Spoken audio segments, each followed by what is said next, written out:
work begins early every day all around the Carpenter Complex. March is for fine-tuning, and the work continues while small steps are taken toward the 2016 season. The Phillies' next step is inside Bright House Field, and they welcome the visiting Atlanta Braves.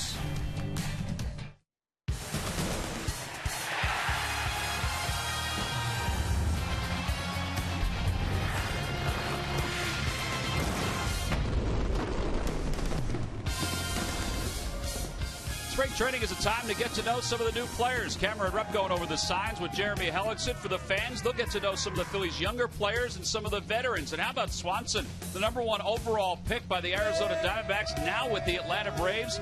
Get a chance to sign some autographs here this afternoon as the Atlanta Braves come down from Orlando to take on the Phils. Hi, everybody. I'm Tom McCarthy, joined by Matt Stairs and Ben Davis. As we get set for this afternoon's game, it's our first look at Jeremy Hellickson in a Phillies uniform, a guy that the Phillies saw last year with the Arizona Diamondbacks, and a guy, Ben, that's going to be part of this rotation moving forward for the Phils. He will be, and what he will provide is some stability and some depth in this pitching staff, and one that can provide some more innings for the Phillies starting pitching. The Phillies bullpen got beat up last year for the simple fact that the starters weren't getting them into later innings. 5th, 6th, even 7th inning. These guys were coming out early in the games. Hellickson's a guy that will throw a lot of strikes. He will give you a lot of innings and save some of that bullpen. Now, we know that the youngsters, Aaron Nola and Jarrett Eichhoff, are expected to be part of the rotation. Jeremy Hellickson joins another veteran, Charlie Morton, who is over from the Pittsburgh Pirates. And then if you add the mixture of an Adam Morgan, of a David Buchanan, of others that have been acquired since this offseason, they will take over the #5 spot. So what about Morton and Hellickson? We asked Bob McClure, what do they bring to the table?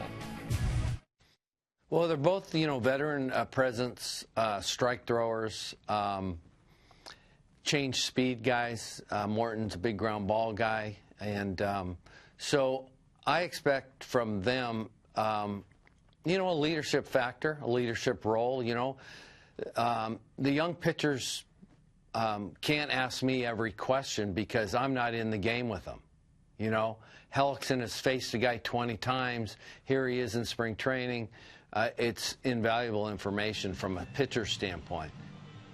Well, from a pitching standpoint, as Ben said, it's important to get deep into games. But for the Phillies, based on last year, Matt, it's also important to run the bases better. Pete Mackanin's talked to us about that these first couple weeks of spring training. Well, it's one thing about running the bases, but it's running the bases smart. Last year, they struggled really bad on the bases. Dumb base running, sliding past the bases, get tagged out. But this year, they're very aggressive on the bases, which I absolutely love. It puts the pressure on the defense. Right here, Knapp hits the line drive to left field. Borges doesn't even hesitate. He goes first to third. You put the pressure on. Now, all of a sudden, you got a guy in scoring position.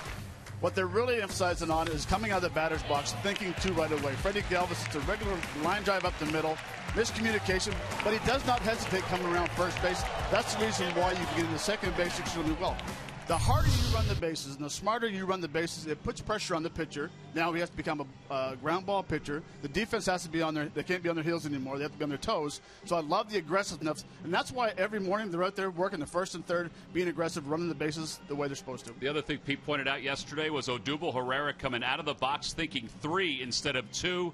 He said that was one of the most impressive base running skills of the afternoon yesterday for the Phils. So this afternoon, the Phils will take on these Atlanta Braves. We'll see Hellickson. On the flip side, the Braves have a lot of young arms, including Lucas Sims, a former #1 pick. First pitch, lineups, and everything else when we come back. Phillies baseball is brought to you by Citizens Bank. One deposit checking. Keeping things simple is helping you bank better. By Toyota. Toyota's hybrid fleet is nothing short of a home run. Visit your local Toyota dealer today.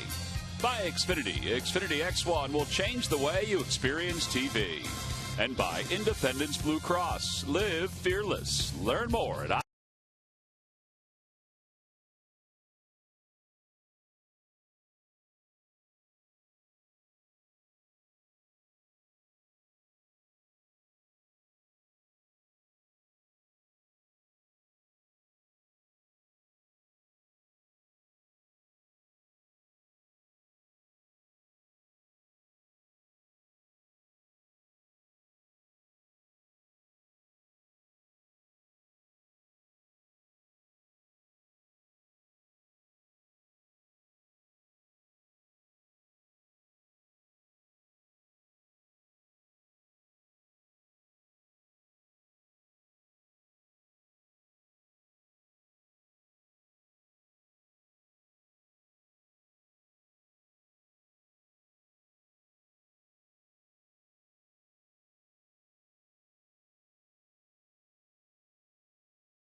for baseball here at Bright House Field. The Phils and the Atlanta Braves, they will face each other more than a dozen times during the regular season, but today is the first opportunity this afternoon here in Clearwater for these two teams to face off. Let's take a look at the Braves lineup. It's brought to you by Xfinity. Xfinity X1 will change the way you experience TV. Inciarte, Ibar, and Swisher, followed by Adonis Garcia, Hector Olivera. Matt Tuiasosopo will be in right field batting sixth. The bottom third of Peterson, Brignac, and the catcher Schlehuber will be behind the plate, and they will face right-hander Jeremy Hellickson, the 28-year-old from Des Moines, Iowa, making his first appearance this spring, although he pitched in the exhibition game against Tampa, and he looked fine. He'll go a couple innings here today. 9 wins last year, and, well, Ben, they need him to probably do almost the same this year, if not a little bit better. They do, and they need him to eat up some innings. A couple pitchers for the starting pitchers for the Phillies last year were not able to do that. You see a scouting report. He will touch the mid-90s. Changeup is one of his better pitches. As long as he's working down in the zone, he will have some success. Well, the Atlanta Braves, much like the Phillies, are going to continue to rebuild with some youth during the upcoming season. Freddie Gonzalez, their skipper. He has some veterans like Nick Swisher, who you see right there, but Swisher's time with the Braves is probably winding down. Like Michael Bourne's time with the Braves is probably winding down as well. They've made some deals over the last year or so to get rid of some of their veteran players like Andrelton Simmons and bring over some younger players to help recoup the farm system. Pete McCann and his team struggled offensively here yesterday, but up in Tampa did not struggle. So the Phillies come into this ball game with 1 win, 2 losses, and 1 tie during spring training baseball. So here we go. Ender Inciarte over from the Arizona Diamondbacks, the former Phil, even for a short period of time. Last year hit .303 with 6 home runs and 45 runs batted in. And he's expected to be near the top of the order, if not in the leadoff spot, once the season rolls around. So the first pitch of the day on a gorgeous afternoon for baseball. Fastball inside. Marty Foster is the home plate umpire. Inciarte was part of the Shelby Miller deal. Shelby Miller went to the Arizona Diamondbacks. There's Marty Foster, who is calling balls and strikes today. Mark Carlson at first. Dan Iasonia is at second. And DJ Rayburn around at third. 2 balls, no strikes to Inciarte. At the knees, 2-1. Just weird looking at that 58 out there and not seeing Papelbon on the back of a jersey.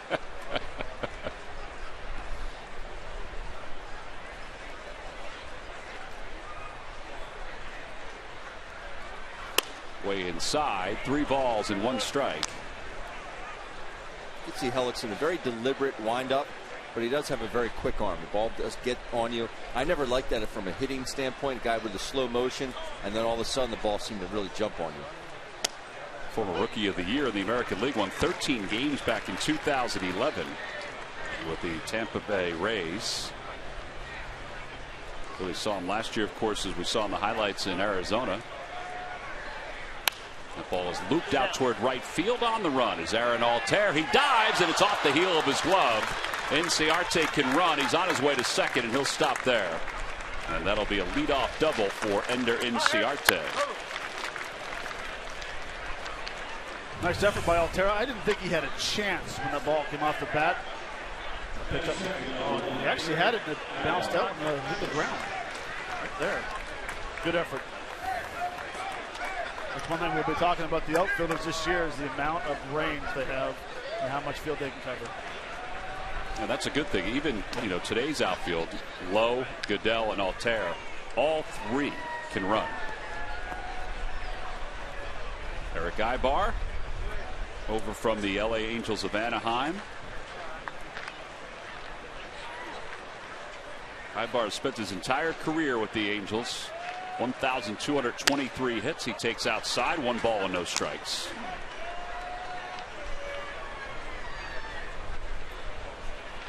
He was acquired from the Angels in the Simmons deal.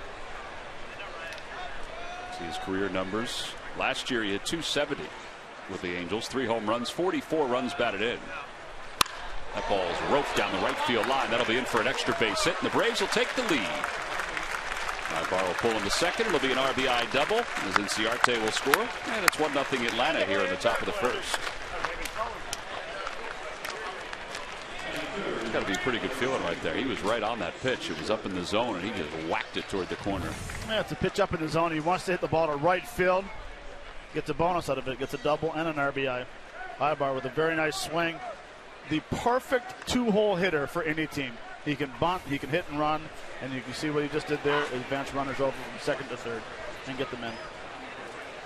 That'll bring Nick Swisher to the plate. It was not a good year for Swisher last year.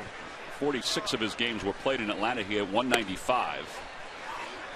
Like a lot of guys that come to spring training, he is healthier than he was a season ago. Winding down the final year of a 4-year contract that he signed with the Cleveland Indians, who traded him to the Braves. Looks at foul, and at a play.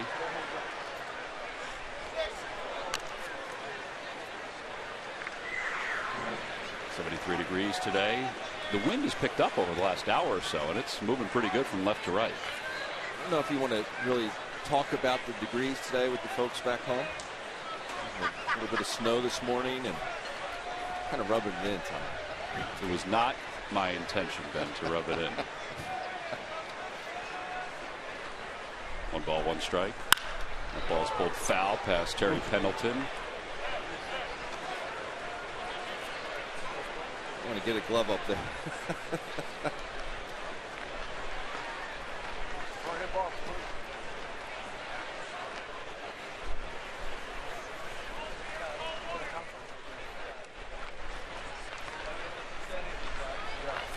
One ball and 2 strikes to Nick Swisher. He'll be followed by Adonis Garcia.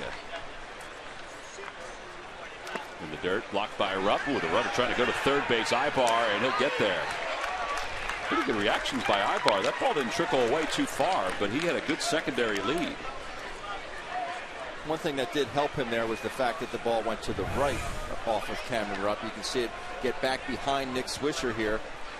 So he's got to contend with the batter, and then it makes for that much of a longer throw. But the secondary lead by Ibar is very good. See that ball in the dirt? You have the wheels. You're going to make it to third. And his decision making after that secondary lead too. Phillies have played the infield back here in the first inning, down 1-0, looking for an out. Good pitch. And Hellickson gets that out. Swisher strikes out for the first one. And you see him, he never really comes to a full stop. He gets a little bit of that momentum onto that right foot, so then he can just plant and burst with speed to third base. Third, Adonis Garcia, the batter, the 30-year-old who the Braves signed last year after he was released by the Yankees. He wound up hitting 10 home runs, 26 runs batted in for Atlanta. He didn't do a whole lot against the Phillies. The Phillies saw him a lot. Takes down and away, a little change up, and it's 1 ball and no strikes. Hellickson battling a little bit of command here to start the game. 4 batters faced, no first pitch strikes. You know, and you mentioned, Tom, about Garcia last year. Didn't hit the Phillies real well last year. Scouting report was tremendous. They threw a lot of soft pitches, back-to-back changeups right there. When they tried to throw the fastball, they like to elevate versus him.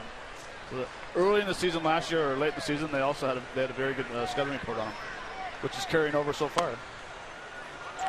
Out inside there, 2 balls, 1 strike.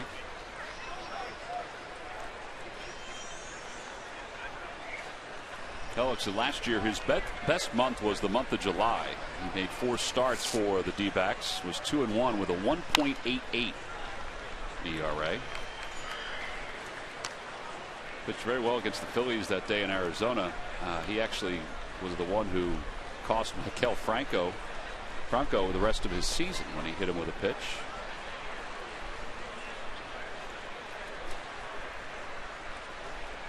See that gold band on his Rawlings glove. He is a former Gold Glove winner. He shared that award with Jake Peavy one season. Swing and a miss. He got it with a breaking ball. Ruff will look the runner back and complete the strikeout. So back-to-back strikeouts for Hellickson. Well, you're right, Matt, about the scouting report. I mean, they pitched him perfectly. They did. They never threw one fastball in the zone. Change-up after change-up. He drops the nasty curveball on to put him on white. Very good scouting report. And that's where having a catcher that you have that amount of trust in, where he can get down and block a baseball, knowing, you know what, I don't have to hang this. I know I can bury this. I know my catcher's got my back there. And now he can see his way through this against Oliveira, and he throws his first pitch strike, and it's no balls and one strike. Starts him off with something soft.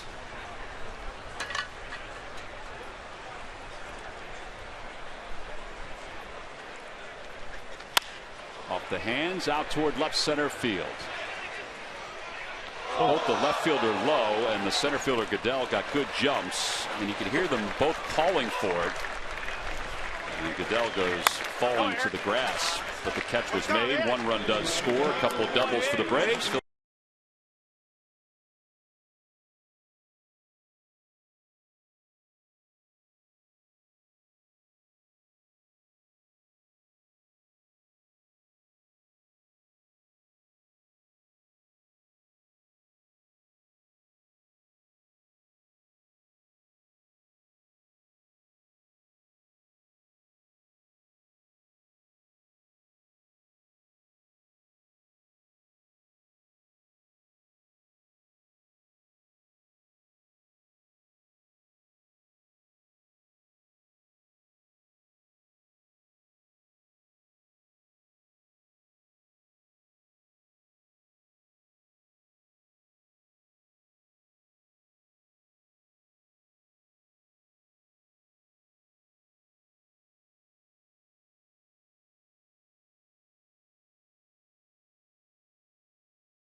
Move to the bottom of the first inning. The Braves scored one run in their half of the first. Let's take a look at the Phillies lineup. It's brought to you by Xfinity. Xfinity X1 will change the way you experience TV. Leading it off in center field, Tyler Goodell. David Lowe bats second, then Maikel Franco will hit third. Ryan Howard bats cleanup once again.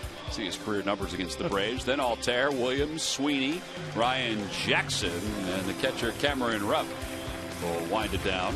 They'll face 21-year-old right-hander Lucas Sims. This young man's got a big arm. Last year he was 7-6 at Double-A with an ERA of 4.37. The opposition, look at what the opposition hit against him. They hit a .180 against him. How was his ERA that high? those big hits. 54 walks didn't help either. Oh, that's true. You can see the scouting report. Has a very good arm. 90s is 2 seamers, 4-seamer, 96.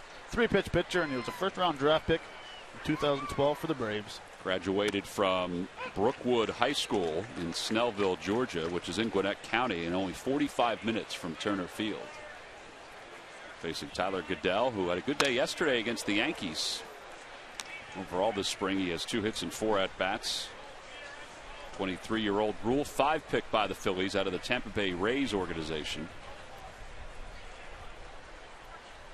Upstairs, 1-2.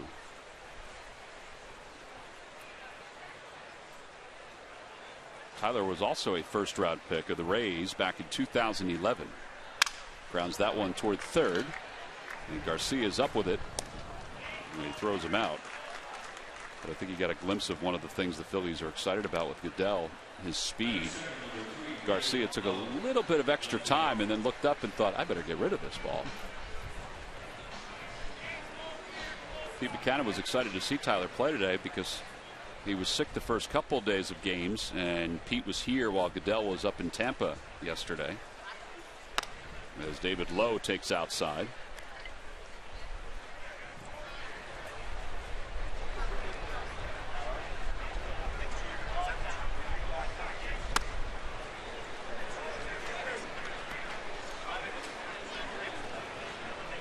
Lowe is a 30-year-old who has played 312 games, I should say, in the big leagues during his career with Kansas City and Baltimore. He was a two-sport athlete in college. He went to Mercyhurst College, which is in Erie, Pennsylvania. Check swing, foul ball, and out of play.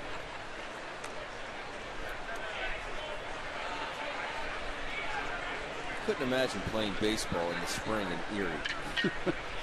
Imagine playing it toward the beginning of the summer. Up high. Well, and I guess what you were saying, even about the weather back home today. College baseball, high school baseball practices for a lot of teams have just begun, so you're barely getting outside.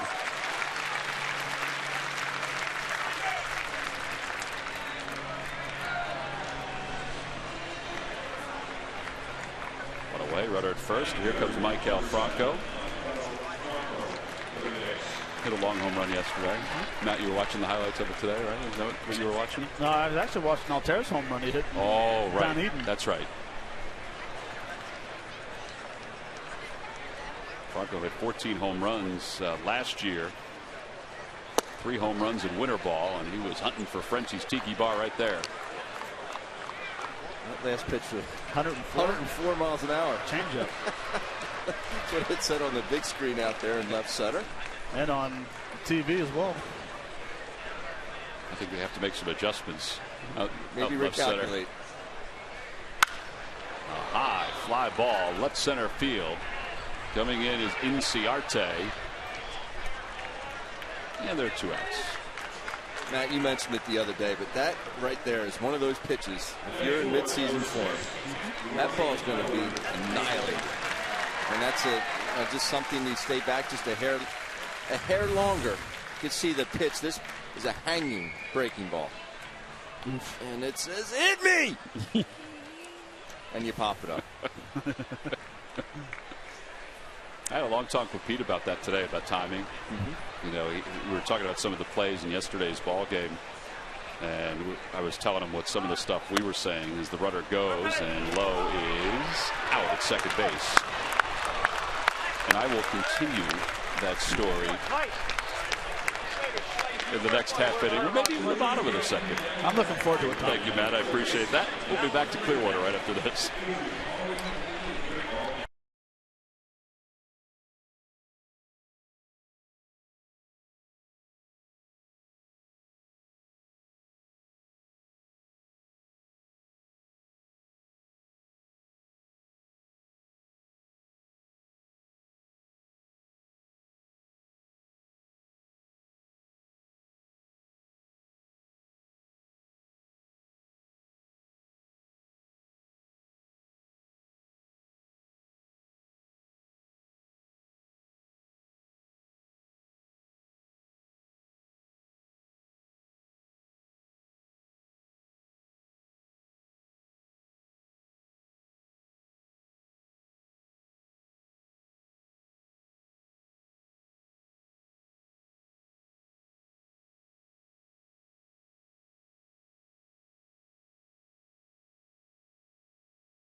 It's Nemours opening day, and a Phillies commemorative hat free to all fans who are going to come to the ballpark that afternoon to watch the Phils take on the San Diego Padres. Order your tickets now by going to Phillies.com.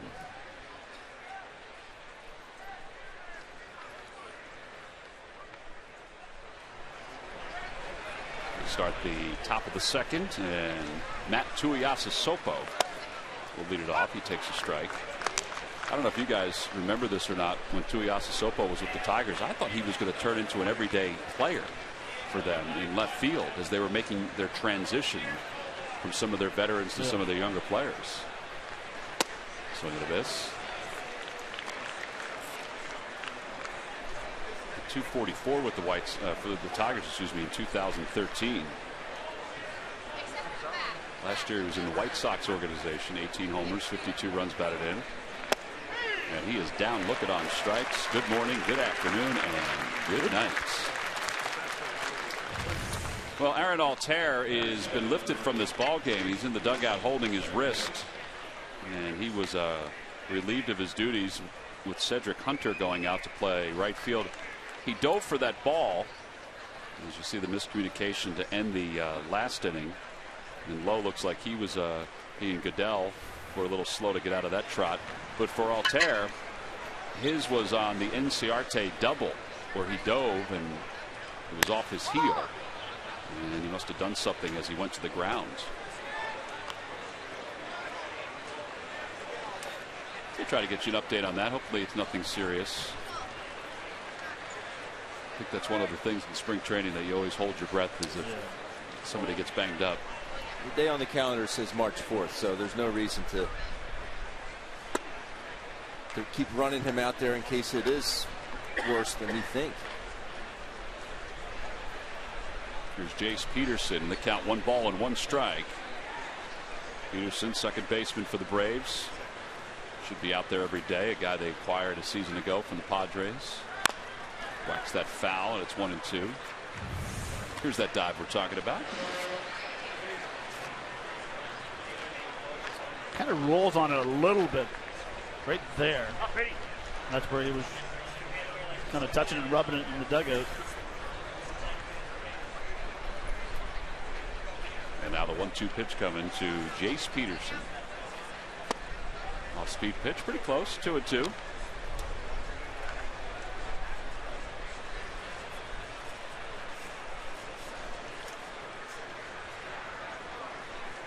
That's a good sign that he's in the dugout still and hasn't put any ice or anything on it. Come on, Marty.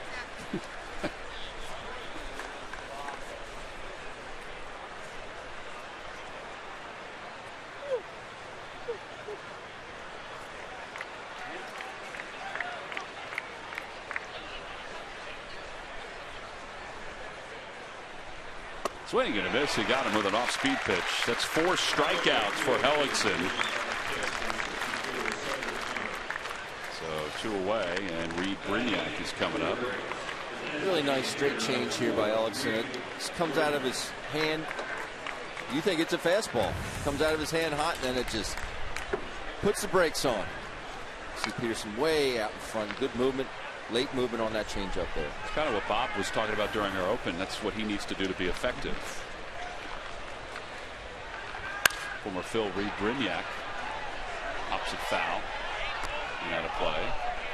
In that first inning, he did struggle with fastball command, locating early and getting strikes with that fastball. Sign of a good pitcher is that can go to his alternate pitches. Throw that breaking ball for a strike. Throw that changeup for a strike. First 4 batters, no first pitch strikes. Next 4 first pitch strikes. Making adjustments. Hitters make adjustments. Pitchers make adjustments. I'll give you a chance to heap some praise on catchers. Is that Cameron Rupp who's doing that? Is making sure that he throws that other pitch if the fastball's not working? Yeah. Bottom line is you have to get ahead. No matter how you do it. I don't care if you roll it up there. Well, that wouldn't be a strike. But if you underhand it and it's Ephus pitch, you have to get ahead. And if the heater's not doing it, then mix in a breaking ball or a changeup, and that's what he's able to do. Well, he's ahead, no balls and 2 strikes here. 32 pitches so far, an inning and 2/3 in the books. And now the 0-2 pitch. A little high.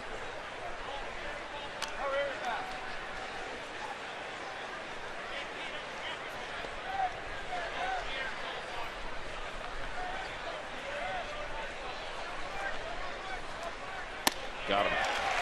Fouled it up a little bit there. He struck out the side. One looking, two swinging. 5 strikeouts overall through the first 2 innings for Jeremy Hellickson.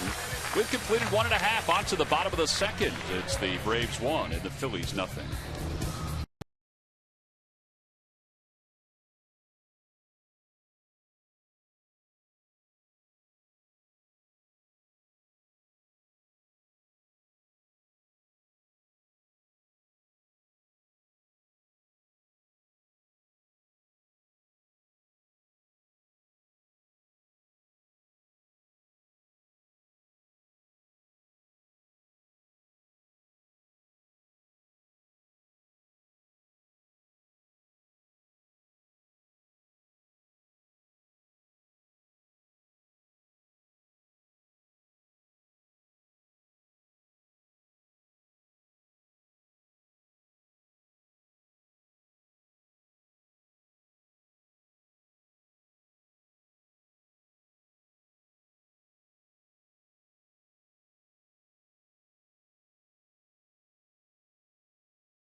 Blue headed to Dallas for their season opener. Philadelphia Union at FC Dallas Sunday afternoon at 3 right here on TCN, the Comcast network.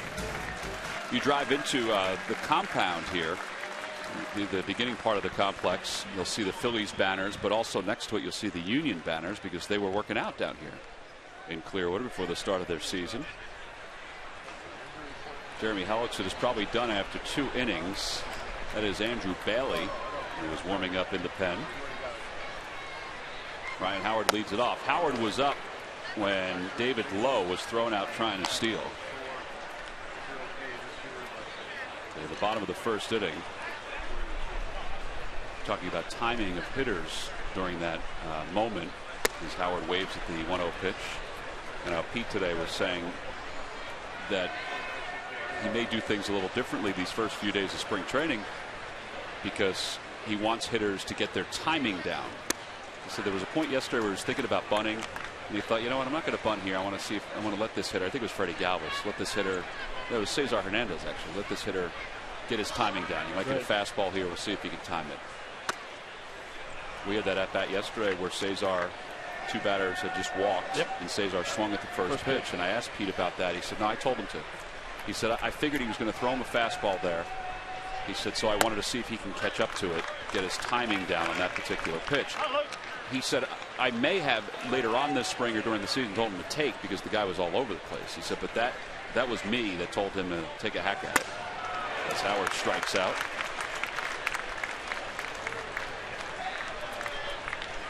One away. Cedric Hunter's coming up. This is Aaron Alter's spot in the lineup. What do you got, Murph? Well, as you saw on the replay, I just talked to Aaron Alter as he came in and headed into the clubhouse. I said, are you all right? He said, yeah, I'm all right. He said, I think I just tweaked it a little bit. I rolled on it a little bit. But in his words, he's all right. He's going to, as you guys said, better safe than sorry. On March 4th, they're going to take him in, take a quick look at it, make sure he is all right. But they seem to be in good spirits as he came by and headed back into the clubhouse. So that is certainly good news for Aaron Alter. All right, Murph, we appreciate that as Cedric Hunter takes outside 2-0.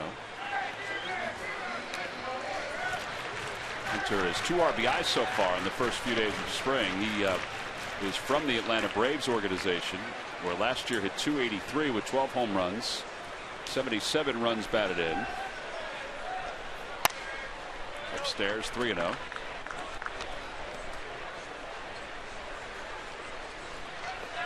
Phillies picked him up late in the offseason. From all reports, though, it was a good pickup. Not only because of potential for depth, but potential if there is an issue where they'll need somebody to come up or even make the team out of spring training. He's got some abilities. I like his approach. I really do. He has a very good idea what he wants to do. And he swings it hard. He does not get cheated. No, he does Which not. you love. Oh, absolutely. Williams, who walked a couple times yesterday, takes the first pitch low, 1-0. Let's get back in the conversation about getting your timing down in spring training. You know, you face, I'm sorry, you have young players on the field. They want to get the hit. You know, they think that getting hits is going to be what impresses coaches, fans, whatever it's going to be. That's why you see a lot of veterans take pitches early in spring training. That gets your timing down. You go up there and say, I'm going to take the first pitch. You can sit there and take the first pitch and pretend you're going to hit it and go through your stance and follow it all the way in. That's how you get your timing down. You know, it's great getting a knock your first at bat, your first pitch. Diving stop by Peterson. They'll get the out at first. Awfully close. But I'm a firm believer in spring training. The more pitches that you can see in a game, it's going to help you later on in spring training. And I understand that the young kids want to impress people, and they want to get up there and they just want to swing the bat hard. But when you know you're going to be playing, or you know you're going north, or whatever it is, you take more pitches, get your timing down. Now, some other people might think a different approach at it. You know, Ben might be different when he played. I think for every spring over the last handful of years, we've talked about Chase Utley and how he would take a lot of pitches to get himself ready for the upcoming season. Right. I think a lot has to do with how much you trust yourself as a hitter. Some guys don't mind hitting with 2 strikes or getting down in the count. I personally never liked it. I liked, obviously, work a count to your favor. If I saw something good to hit, I tried to do it, because I wouldn't say that I didn't trust myself, but I didn't trust myself like some of the veterans that I had played with. Tony Gwynn. Well, it's a whole different animal there. 2 balls and 1 strike to Darnell Sweeney. Sweeney 3 home runs last year with the Phils after coming over from the Dodgers. So far 0 for 4 in spring games. And he lines that one into right field, a base hit. Rounding third, heading for home is Hunter. He'll score without a throw. And the Phils have tied this ball game up at 1. Oh, no worries about timing right there for Darnell Sweeney. He was right on it. Well, one thing about Darnell Sweeney, he takes a lot of pitches. You know, and he got back into a hitter's count. First pitch was a strike. All of a sudden, boom, you're back into a 2-1 count. Now all of a sudden you get a cookie right down the middle. He's been swinging the bat very well this spring. The numbers haven't shown. Look, that head down through the baseball. Big RBI knock. The runner at first, 1 run in. Ryan Jackson is the batter. On the inside corner. Jackson has played in 39 games in his big league career. St. Louis and the LA Angels of Anaheim. Takes outside. One ball, 1 strike. You can see that Sims has the stuff. And you said the hitters, opposing hitters last year, hit 118 against him. Perfect example right there. Walks Hunter, goes to second on the fielder's choice, and then Sweeney knocks him in. That's how, despite only hitting 118, that's how runs are scored.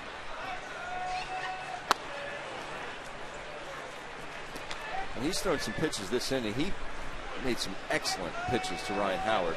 He's thrown some good ones here, and like you said, though, Matt, Sweeney was able to get back in a good hitter's count with a good swing on. When you're looking for a heater and you get it, you don't miss it. Sweeney was going, then stopped. The pitch is fouled back. And it's 2 balls, 2 strikes. You know, everyone has a different approach of hitting wise, and I'm a firm believer. You see here Sweeney had a good jump, just went a little too early. I'm a firm believer when a pitcher throws a first pitch strike, there's a very good chance you're going to be back in a 2-1 count. And it happened with Jackson, and it happened with Sweeney. Another good read in the ball in the dirt. Very nice read. That's what we talked about in the opener, being aggressive, running smart. Secondary lead, he's getting off. Recognizes in the dirt, boom, he's gone. Boy, that was great instinct on his part. That's as good as you're going to see. Yeah. And just getting back real quick, the first pitch strike, well, just watch how many times you see a first pitch strike, all of a sudden, boom, you're back in a 2-1 hitter's count. And he walks him, so that'll put runners on first and second. Second walk of the inning. 3rd walk overall. guess we're getting an indication, as you guys alluded to, of where some of his issues were, as Roger McDowell will run out to the mound. It's a beautiful thing if you're Cameron Rupp right here. I know this sounds silly to maybe to some of the listeners at home, but you get to hit in a situation, runners in scoring position. There's 2 outs, but from a catchy standpoint, you don't have to stop what you're doing, go and put your gear on, come back, catch an inning, and then come back, take your gear off, and then lead off the next inning. I did not know that's where you were going to go. That's where I went with it, Tom. Try playing right field, and you got to run all the way up there and then lead off an inning later in your career. And they got the clock nowadays. Oh, yeah. I'm just getting in when the clock hits 00 or 000. You have to take off any gear, though. I had no idea that's where you were going to go. That's where I went, Tom. I thought you were talking about the pitching coach making it a visit. You're going to get a certain pitch that you can just jump on like he does right there, and he rolls it right up the middle. That's a base hit. Sweetie's heading home. The throw to the plate is a dud, and the Phillies take a 2-1 lead.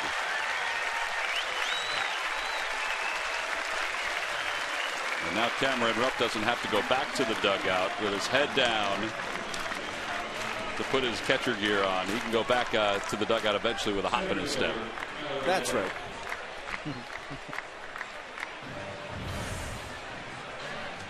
Hit balls hard up the middle. That's what Cameron Rupp does. Well, actually got in on it a little bit, but he pulled his hands through. Knob first. Drives it up the middle. Quick infield. Here's Goodell up for the second time. He grounded out his first time up.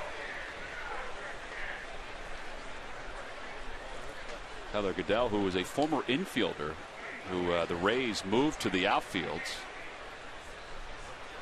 And I guess that shows his athleticism. In fact, that's one of the reasons that the Phillies were attracted to him as a Rule 5 selection. Now, they're going to watch him this spring, and there's a chance they offer him back to Tampa. That's how the Rule 5 works, unless the Phillies keep him up in the big leagues for the entire year.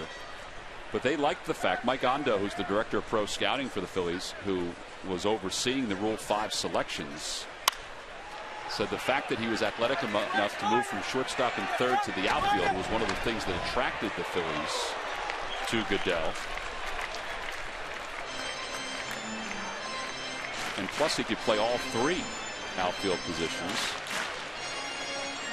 And I think that this is a great comparison for any young player, particularly somebody coming from the Rays, when you compare him to a Ben Zobrist. I mean, if you get productivity out of Goodell like the Rays and the Royals, and now the Cubs have gotten out of Zobrist. 1-2 pitch. Tried to hold up. Did he go? No. Ooh. 2-2. Full fucking swing, Mark. Holy shit. Close. I don't know how he held up.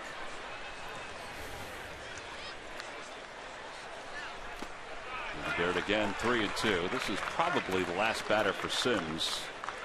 Even if he doesn't get out of this inning, I'm sure he's going to be lifted. But if he gets out of it, he's done after 2.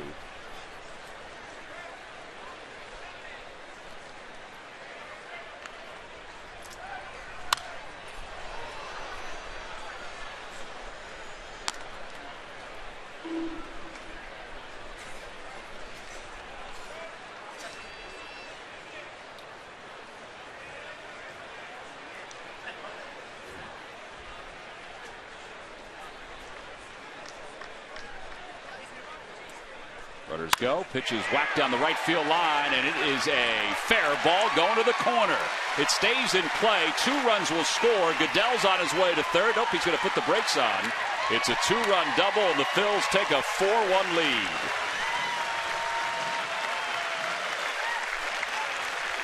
A little better productivity here at Bright House Field today than yesterday. Well, and that's just a very good at bat. Laying off a couple pitches in the dirt. Gets back to a 3-2 count. Fastball up in the zone. Hits it to the opposite field. Makes sure he stays back. Drives it nice. Huge 2-out knock. Now Cameron can go back, get a drink of water, and put on the equipment. And won't be rushed to get back out Will there. not be rushed. It's a great feeling, isn't it, Ben? The best. Lucas Sims, his day is done. The Braves will go to the bullpen here as Victor Mateo will be the new pitcher after Tyler Goodell's 2-run double. Phillies are up 4-1.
League champion New York Mets will begin Monday, April 18th. That's a Hatfield Dollar Dog Night, the second of the season.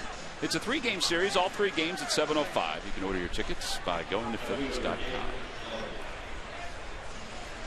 Well, with 2 outs here in the second inning, the Phillies have dipped into the Braves bullpen just a little earlier than expected. Victor Mateo, 27 games last year in the minor leagues. He won 10 of them.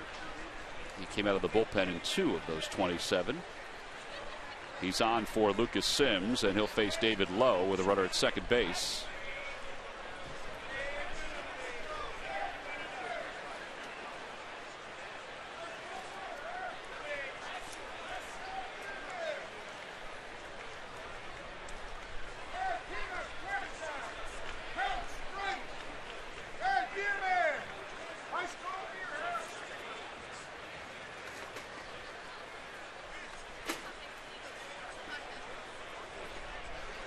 Mateo delivers inside, 1 ball and no strikes.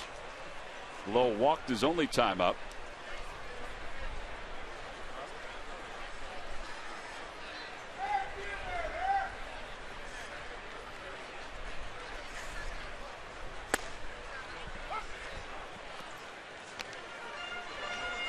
Good adjustment from yesterday's game to today's game. Better at bats with runners in scoring position. You got to love having 3 knocks with 2 outs in this inning. Yeah, the Phillies just couldn't get that knock yesterday. They were 1 for 14 with runners in scoring position. As that one's off the end of the bat, foul over the screen.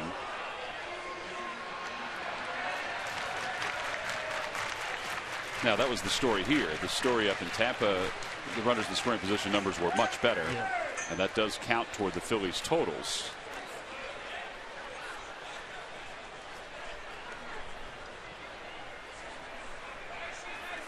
In the dirt, 2 balls, 2 strikes.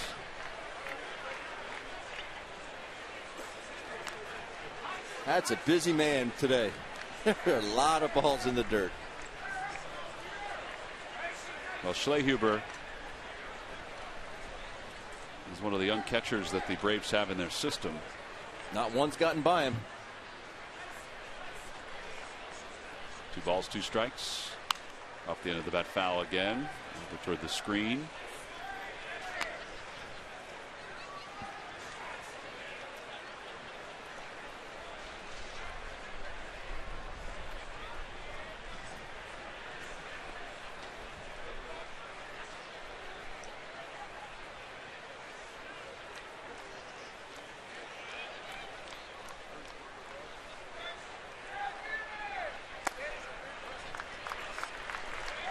I think overall the approach has been good, running some deeper counts. I would agree. Seen a ton of changeup so far in the first 2 innings from both sides. It's one thing Matt Klentak just discussed in our meeting the other day, control the strike zone on both sides of the ball.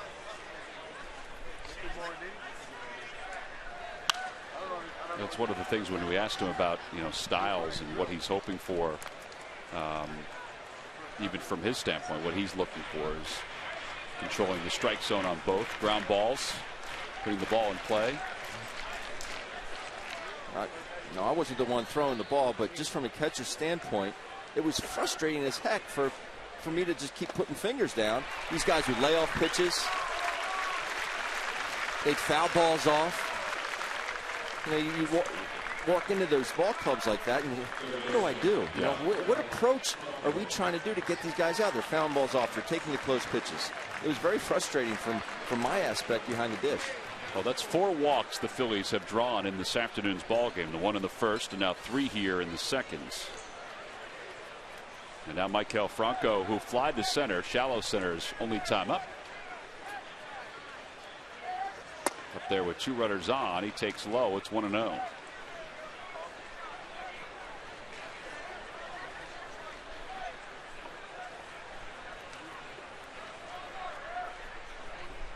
Outside, 2 balls and no strikes. What I've seen from some of these hitters today is even when they are getting down, they're still taking the same approach. Soft on their stride foot. There's no panic. They're not rushing out there. They're seeing pitches all the way in.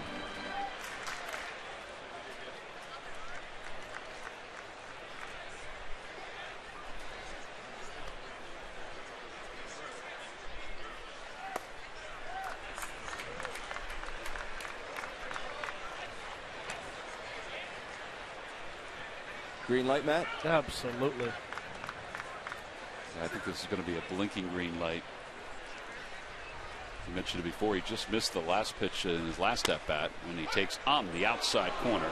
That may have been a strike, but that's not a 3-0 strike that he wants to swing at. Good point.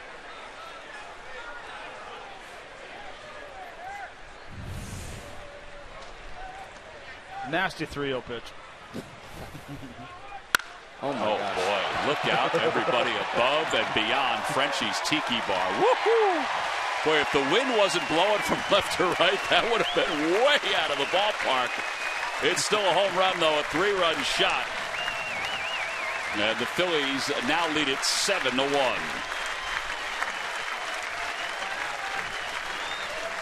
Second home run of the spring for Franco.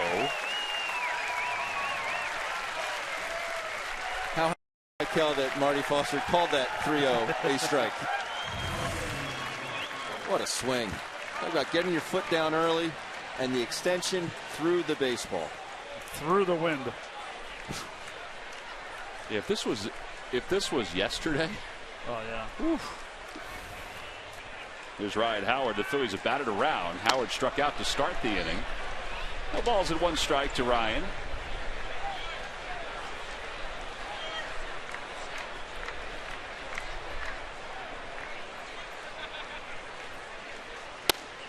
He tied him up.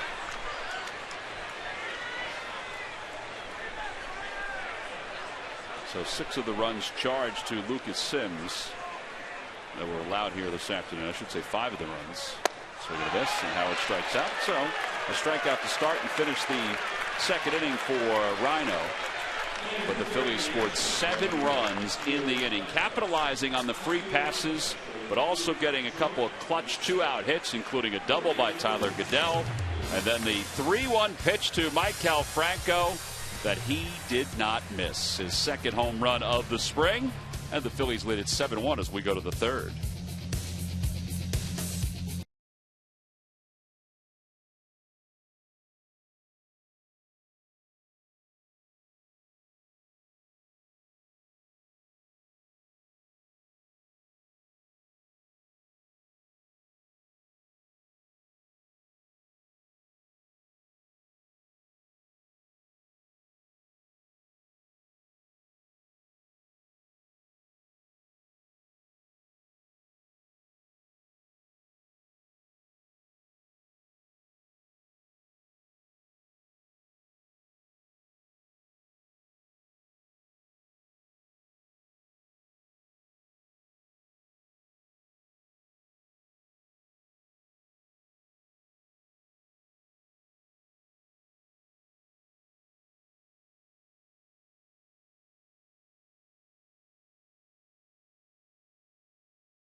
came on a 3-run bomb by Maikel Franco.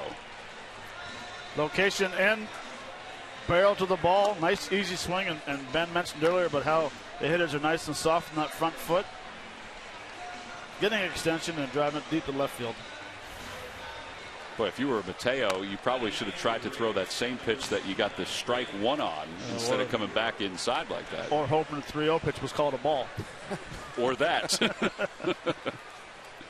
Second home run in as many days for Maikel Franco. Phillies have made a couple changes as we go to the top of the 3rd inning.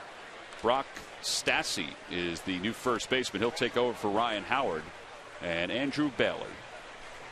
Out of Paul VI High School in Haddonfield will take over, pitching for the Phillies. Former Rookie of the Year for the Oakland A's, 2-time All-Star. He had 2 years combined, his first 2 years combined, when he saved 51 games for the A's. Couple that with the 24 the next year. I mean, that was a pretty good 3-year run. He is healthy and hoping to claim the Phillies closer's role along with a couple of other veterans.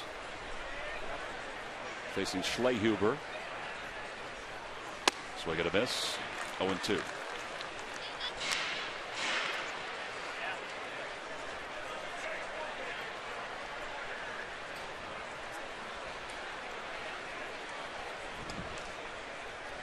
That is Casey Kelly warming up in the Braves bullpen. And a high fastball swung on and missed. That's 4 straight strikeouts for Phil's pitching. And the first one for Bailey. His career 89 saves. And all of that guy's in the American League with an ERA of 2.74. I know we talk about ERA a lot in the American League, but that's a pretty good ERA. That's because that's what he did right there. Get 2 strikes. He knows how to elevate. He knows how to pitch. Plus, it was 96, 97 back in the day as well. And he may not be 96, 97, but he's up there. He is. I mean, the first 2 pitches he threw 92, 93, and it had like a little natural cutter. Here's Arte, shows bunt, takes high. He's also got a pretty good tempo going out on the mound.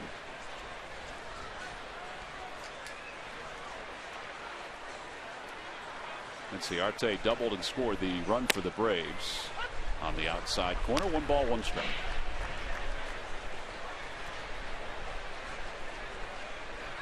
Andrew is now 31 years old. He'll be 32 at the end of May this year.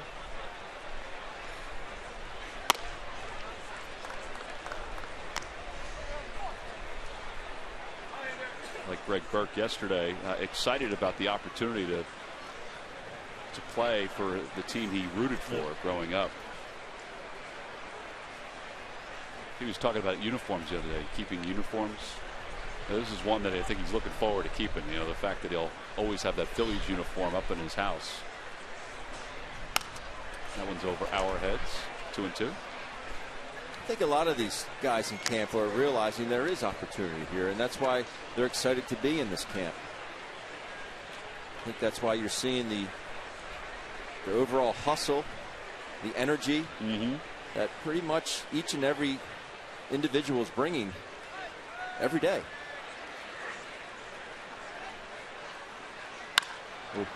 Out toward right field. Starting back was Hunter. Now he comes in. And there are 2 outs.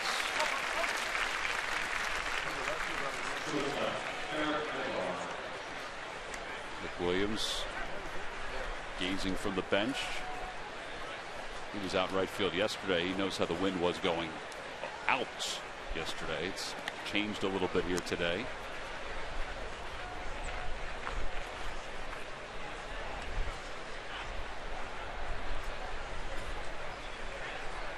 Eric Ibar, who doubled in his only at bat.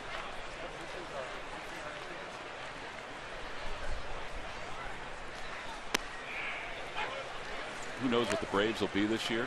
Ibar's one of those guys that obviously can be a stopgap until Swanson's ready to play shortstop for the Braves.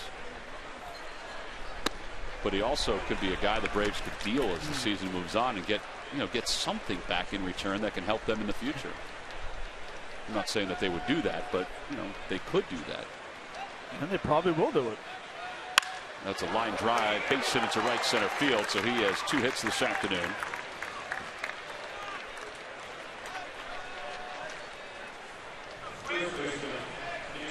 And that'll bring Nick Swisher to the plate.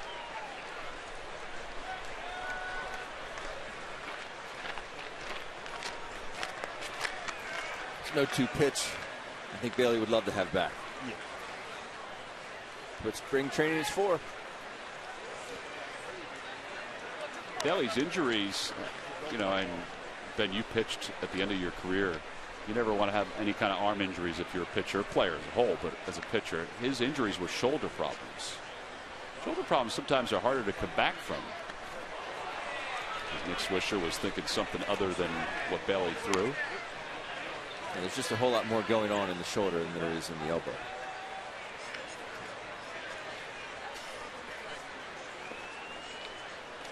But as he said during this offseason, he feels as good this year as he has in the last couple of years.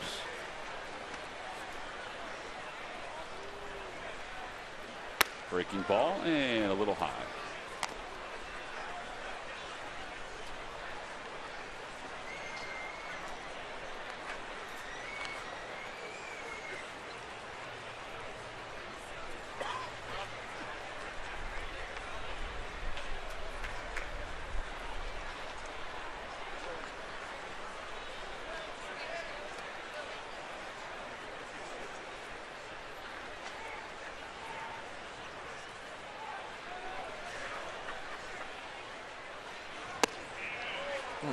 Wow.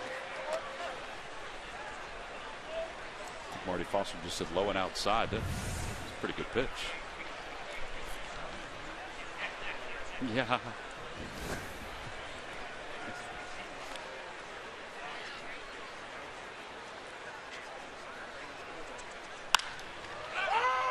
Good height. Shallow right center. Sweeney puts it away. No runs, 1 hit, and 1 man left. Bailey's inning is in the books here in Clearwater.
After every Phillies win, get 50% off regular menu price pizzas using the promo code Phillies online at papajohns.com.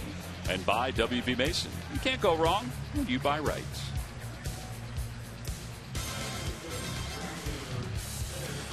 (7-1) Phillies on top. We go to the bottom half of the 3rd inning along with Ben Davis, Matt Stairs, and Greg Murphy. I'm Tom McCarthy.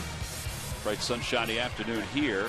That is right-hander Casey Kelly, already the 3rd pitcher used by the Braves. Kelly last year was with the Padres in the big leagues for 3 games, and those were his numbers. 11 1/3 innings and a 7.94 earned run average. He's a kid from Sarasota, Florida, went to Sarasota High School. Facing Cedric Hunter to start things off. 1 ball, no strikes.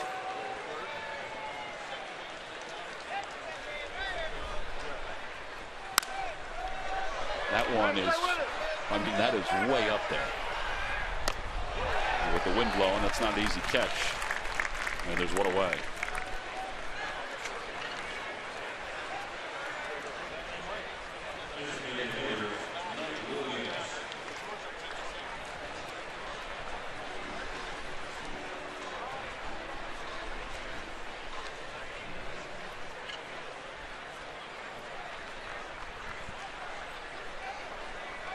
Here's Nick Williams DHing this afternoon. Williams, his first time up, grounded out on a fine play by Jace Peterson to the right side. He pulls this one to the right again. And there are 2 outs.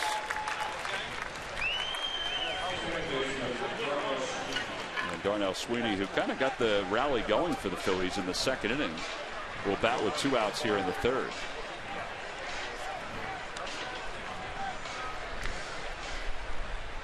Sweeney had an RBI single his first time up and then came around to score a run.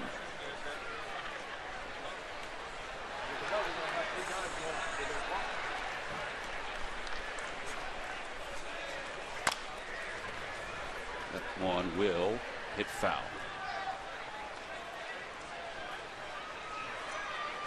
Isn't it amazing, though, how baseball, one inning you can be patient, wait for your pitch, and then all of a sudden the next time through you're so aggressive hitting wise.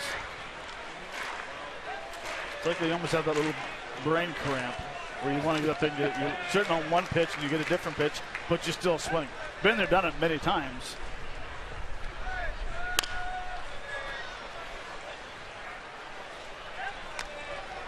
And I always find that spring training so tough because you're facing a pitcher usually every at bat different. So you might know how the ball is moving off of, you know, Mateo or Kelly, whoever it is. Next time you're going to be facing a right-hander who's totally different. Right. It's so hard for hitters to get that timing down, facing basically seven different pitchers throughout a game, or you might face a guy 4 or 5 different guys. Yeah, and particularly this time of the spring. Brutal. Sweeney strikes out, and a 1-2-3 inning for Casey Kelly. So he has stabilized some things for the Atlanta Braves, and the bullpen will go to the top of the 4th here in Clearwater.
He did allow a run in the first inning, but then found his other pitches, and that sort of allowed him to get through 2 innings with 5 strikeouts. He allowed just the 1 run and 2 hits to the first 2 batters that he faced, but he showed a good breaking pitch. He showed an excellent changeup, and then the fastball at the end was really picking up on its location. And with that, he's now with Greg Murphy. Murph? Yeah, we were just talking about it.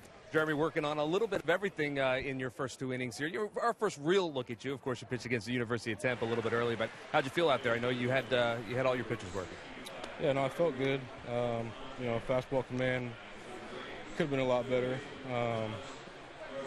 But yeah, just went to the off speed a little earlier than I usually would. Then it worked out. It felt good. Throwing it for strikes behind in the count, and everything felt good. Just got to work on the fastball command a little bit more. you're new to the Phillies uniform, but you're not new to the Tampa area. You and I were just talking about it when you were with the Rays. You used to stay down in St. Pete, so you're familiar with this area. But to talk a little bit about the adjustment coming over from Arizona and being a part of this organization now. So far it's been awesome. Just getting to know the guys and the coaching staff and everybody. So far so good, and I'm having a blast over here right now. You'll be in familiar territory. You're going to be asked to be an anchor of this rotation, a mix of veteran guys like yourself and some of the young guys. Do you relish that role, knowing that you're going to get the ball every 5 days, but you also have a chance to influence some of these younger guys as well? Yeah, absolutely.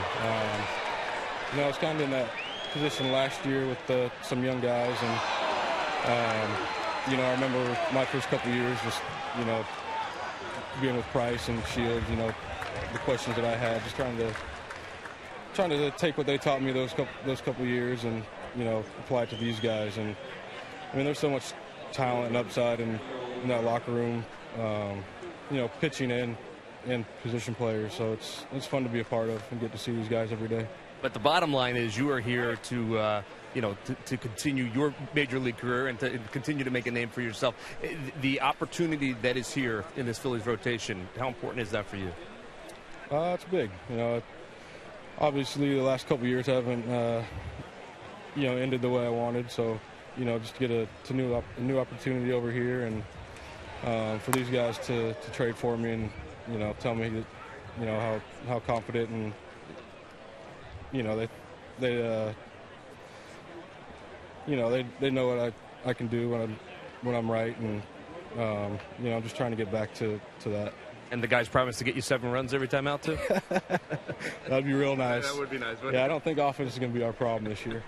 Well, let's hope not. All right, Jeremy, thanks for your time. We appreciate it. Guys, back upstairs. All right, Murph, thank you. We appreciate that. And you just saw, while Murph was talking to Jeremy Hellickson, Adonis Garcia doubled to left center field. A little miscommunication again between Goodell and David Lowe out in the outfield. The way the wind is blowing, that ball looked like it was out off the bat, but the wind brought it back. 1 ball and 1 strike to Oliveira with Gregory Infante on the mound. Well, it's a play right there where it's a long run, but it has to be caught. 2 guys are there. They're lacking communication. You got 2 younger guys in the outfield.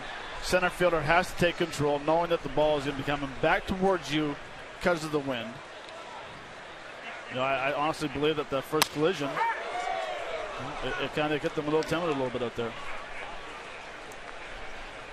Infante overpowering that throw a little bit, and Cameron Rupp out to chat with him.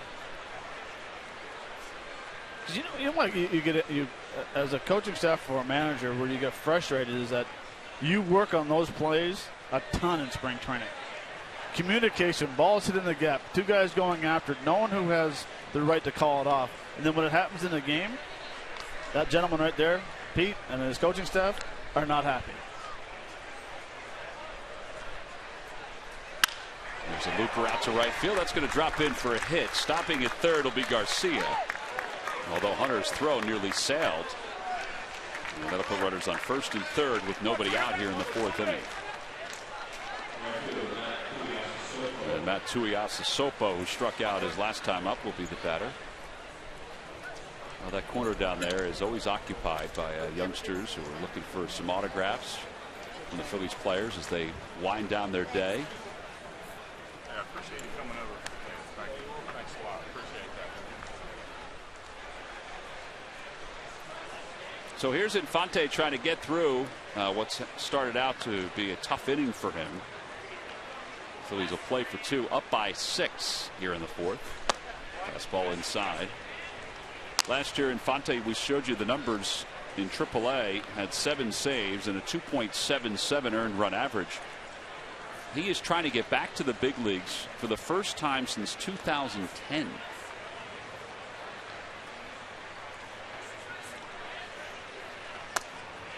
When he got a taste of it, at that point was striking out more than a batter per inning pitched.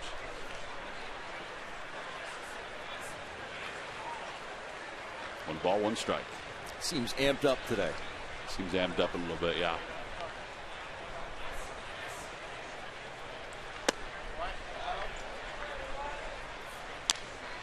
Fastball is, I think the highest it's been is 96 so far today.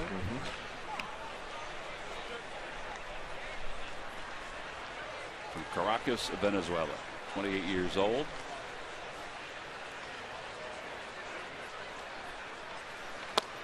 Off the glove of Rupp. Runners do not advance, and it's 2-2. Phillies are also scheduled to pitch Chris LaRue here this afternoon, and they've got a couple of their prospects who are up in the bullpen in case they're needed. One of them being Tom Windle.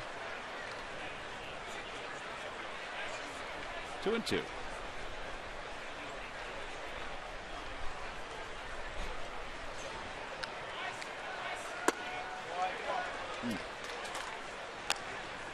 Thrown a couple of breaking balls during this at bat that didn't look too shabby.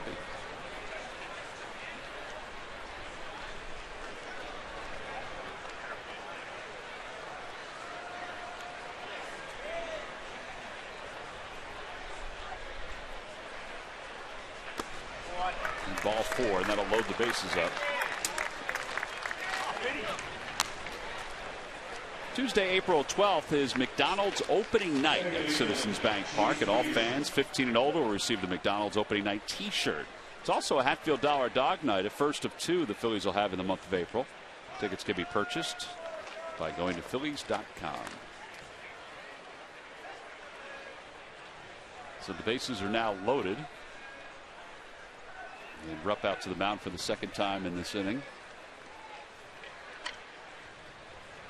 We're going to try to roll a pair here.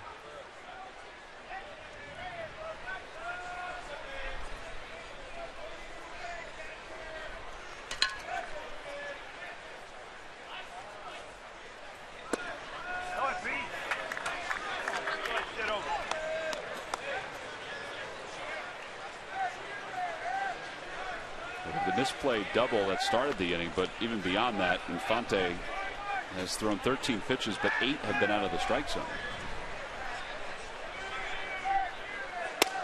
Make that 9. Snapping the ball back each time, too.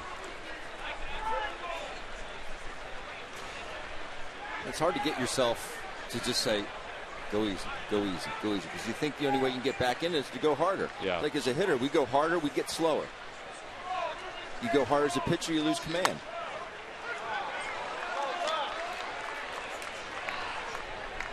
Peterson was not expecting a strike to be called on that one. I don't think he was expecting a 2-0 slider either. Well, that's true. His numbers with the bases loaded during the regular season. Over to first base, and it's backhanded by Stassi. He goes to second for 1. That's all they'll get. They get the middle runner. A run does score, but they get an out. Heck of a play there. Heck of a play. Or being wrong-handed comes in your favor, being a first baseman. You don't have to turn and make that pivot. You get plant on your left foot, boom, make the good transition to shortstop. And what that does is now it keeps that double play still intact. Right. Great play. Very, very nice. So an RBI for Peterson, but the Phillies get an out. And now with Brignac up, they'll try to get a couple more. That shows me right there that Stassi was thinking ahead of that play. Before that ball was hit, he said, if it goes this side, this is what I can or cannot do with the ball. Off the end of the bat, this should be 2. Sweeney applies the tag, has trouble getting it out of his glove, but is able to turn the double play. Nice. And the side is retired. So wildness for Gregory Infante, but solid defense by the right side of the infield for the Phillies. First Stassi, and now Darnell Sweeney to get the double play and wrap up the top of the 4th.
You buy Toyota.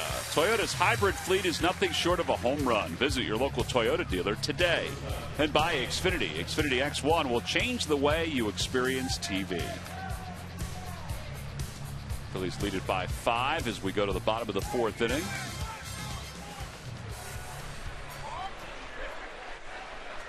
And they will send Ryan Jackson to the plate against Casey Kelly, who is beginning his 2nd inning of relief work. Kelly retired the Phils in order in his 1st inning of work and starts off Jackson with a strike. Ryan Jackson walked and scored his first time up. 2 for 5 coming in. Make that 3 for 6 after that base hit.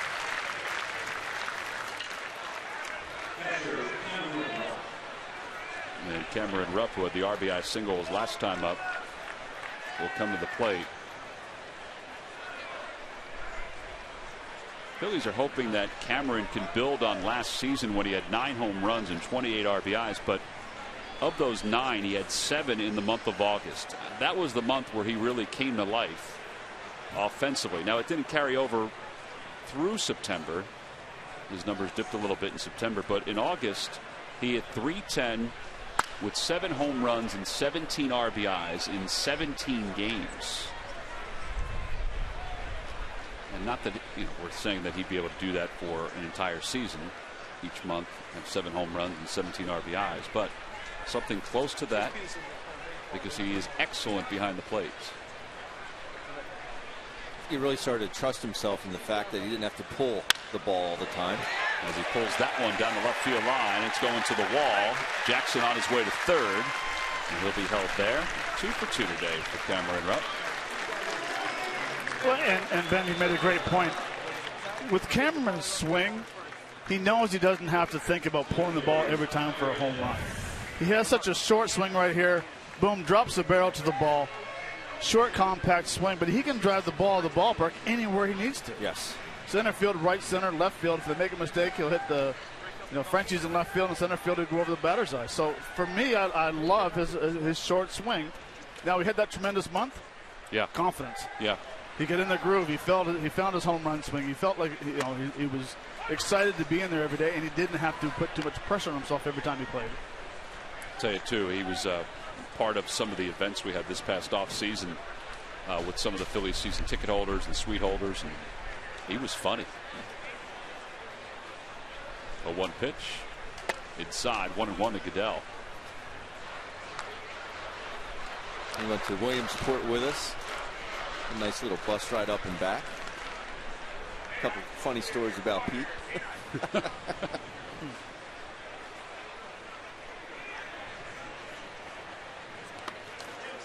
was in the dirt. 2-1 to Goodell, who has doubled and grounded out to 3rd.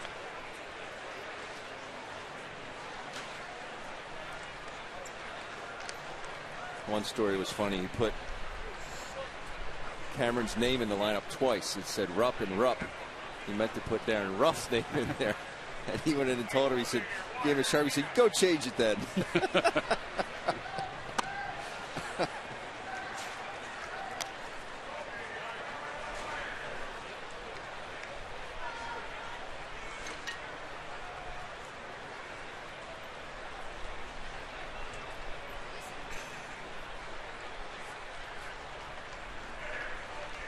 That one's hit toward 3rd. And Garcia has it. And throws out Goodell. Runners hold up. On Saturday, April 2nd, the Phillies will take on the Phillies Futures. Some of the top prospects in the Phillies organization will face the Phillies. And it's the Phillies Future Series Fathead presented by PGW that'll be given out to fans 14 and under. Tickets can be purchased by going to Phillies.com for that game. So 1 away, David Lowe. Lowe has walked twice. He is 1 for 4 on the spring.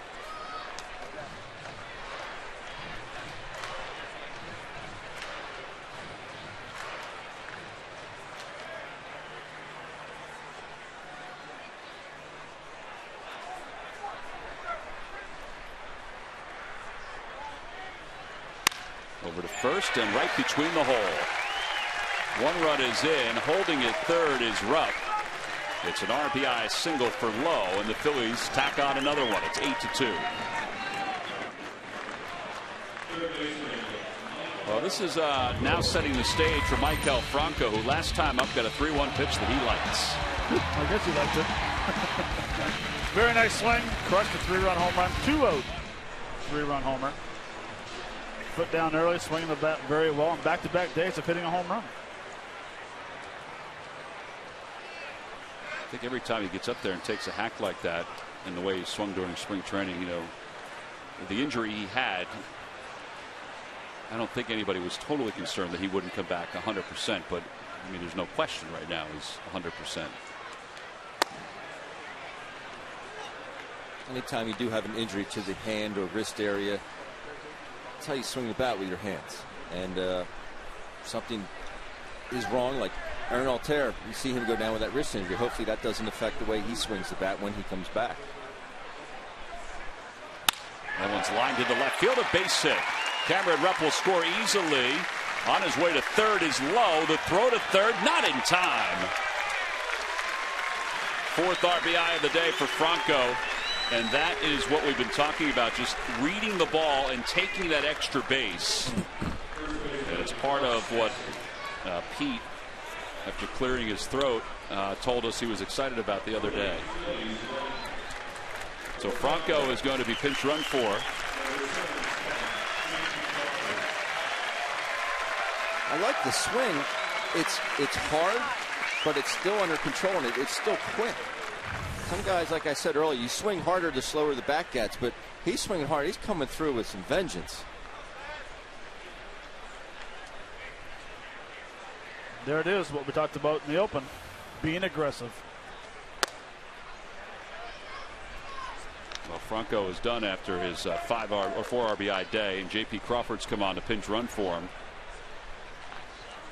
It's one thing to be aggressive on the bases, but you have to know your limitations. Matt and I would not try and ball the left field like that, try and make that. Am I overstepping there, Matt? No. But you have to know your limitations.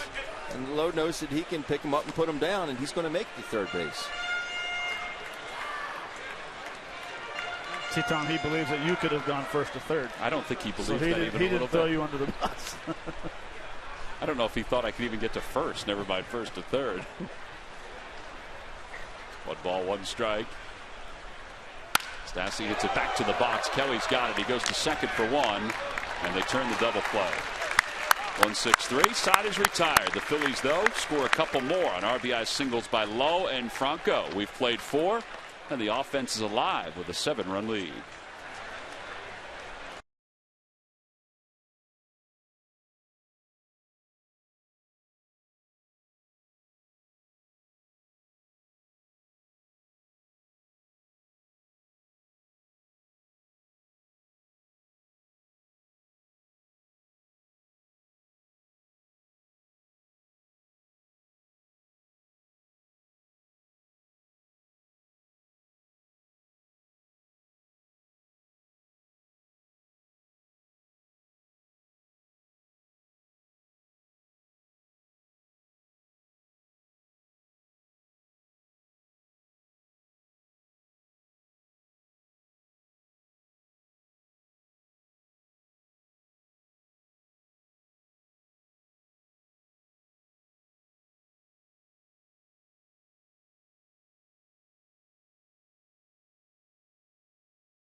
Sports Awards, and Gonzo prepares for his participation in Preston and Steve's Cardboard Classic. Check out the 700 level show after the game right here on TCN, the Comcast Network. The berm, pretty nice place to be here this afternoon. J.P. Crawford is the new double play partner for Darnell Sweeney. So Darnell take those throws at second base. J.P. Crawford takes over at short. That's Ryan Jackson, who moves from short over to third. There's J.P.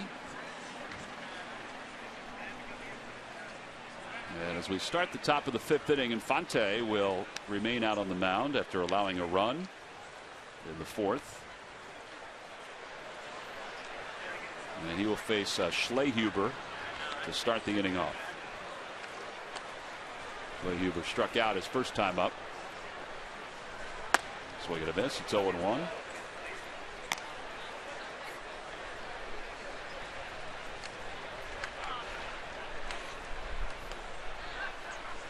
Jeremy Hellickson started the game with the first two innings. Then Andrew Bailey pitched a scoreless third. He allowed one hit.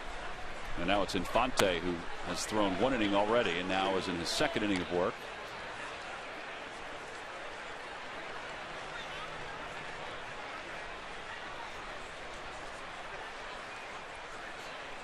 One ball, one strike.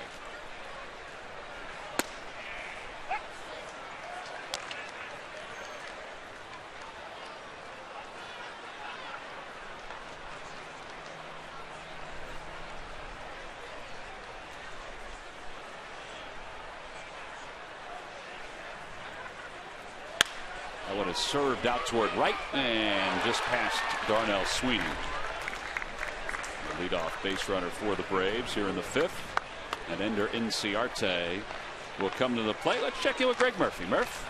All right, thank you very much, Tom. Well, one word we have heard leading up to spring training and while we've been here in Clearwater is competition. Certainly the Phils in the offseason tried to bolster up the competition throughout all positions. The outfield, well, that is one of those spots that is going to be very interesting as this spring goes on. You take a look at the guys that are really in the mix for the competition for the big league club. Of course, Herrera, who had such a good year a year ago, and Peter Borges, who came over to the organization this year. Aaron Altera, of course, and Tyler Goodell, as you guys talked about, an interesting story, the Rule 5 guy that they're going to take a long look at while he is in camp here because if they're going to keep him, he's going to have to stay on that Major League roster. Of course, Cody Ashley is part of that mix as well. You saw him on that graphic.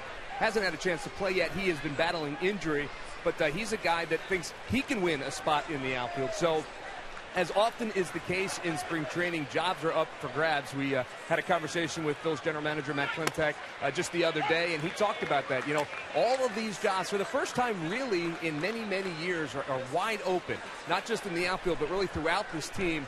And he really believes that that's the kind of thing that that can really jumpstart a guy, can jumpstart the guys out there looking for positions, looking for a chance. There are opportunities to be had for guys in this organization. Now they just have to take advantage of it. Yeah, and you talked about Cody Ashley. Cody is anxious to get on the field. He's got a little bit of an oblique strain, but he's anxious to get on the field and get his part of the competition going. And which I think he needs to get out there. I mean, he needs to get out there and get on the field and show that he can still play left field, and he's still a very good hitter.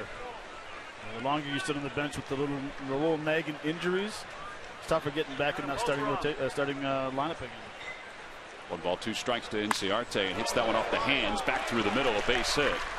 Back-to-back singles for the Braves, and that puts 2 on to start this fifth inning. Matt, I know you talked to Cody today. He's closer to getting back. You said he took some dry swings and closer to getting back. Took some dry swings today. He feels a little bit off doing some tee work, but he's anxious to get back out there. That's the biggest thing is with obliques, you got to be so careful. Yeah. You need to go in and do the dry swings, 10 or 20 without pain. Go to the tee work, and then all of a sudden work to the soft toss. Well, that's all part of spring training is, competition and battling for jobs, but also getting an opportunity to get out there. That's the problem, though, about the oblique is you say it's a nagging injury, but if that builds up to something else, you're on the shelf for 6 weeks, and there's nothing you can. It affects everything you do. Well, for Cody, he started out spring taking some ground balls at first base. Also, he's trying to sort of broaden his abilities. Obviously, could play third base, but Franco is there. Check swing by Ibar. And it's 2 balls and 1 strike. You know, Tom, just adding to the competition in the outfield, of course, are some of the younger players that are in camp, in Major League camp. Guys like Nick Williams and guys like Roman Quinn, who are also fighting for jobs. Now, you know, chances are they probably won't head north with the team right away. But, you know, these guys understand that there are guys down in the minor leagues that also want those jobs. And, again, that's what pushes them. And that's what this camp is all about for the Phils and the Phils front office staff. Well, you saw Cedric Hunter out there. He's a guy that's hoping to get an opportunity as well. Roman Quinn had a nice day yesterday. Blasted a home run for the Phils and nearly had another one. But it wasn't blasted. It was more his wheels that almost gave him another home run. So bases are loaded here in the 5th. As Chris LaRue will start to warm up in the bullpen. He was scheduled to pitch next. He may come in a little earlier. Nick Swisher's at the plate. So kind of the same situation, guys, that we had in the 4th inning, where Infante was able to work out of that jam with some good plays by the right side of his defense. He's going to need that again here. He's got the velocity. He does. It's just getting the command to equal that velocity. This shows how important that first pitch strike is. And we talk about it all the time. Doesn't matter if you throw 90 or you throw 97. You get behind the major league hitters, they're going to make you pay. 1 ball, no strikes to Swisher. It's whacked foul. It's 1-1.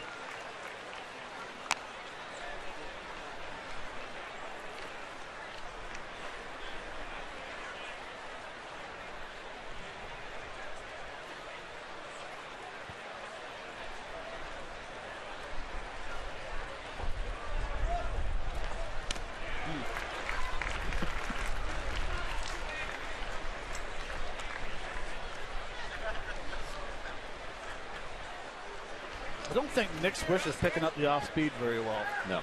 Just by his body language in the previous at bat. Well, it looks like he swung at that pitch and goes, what was that?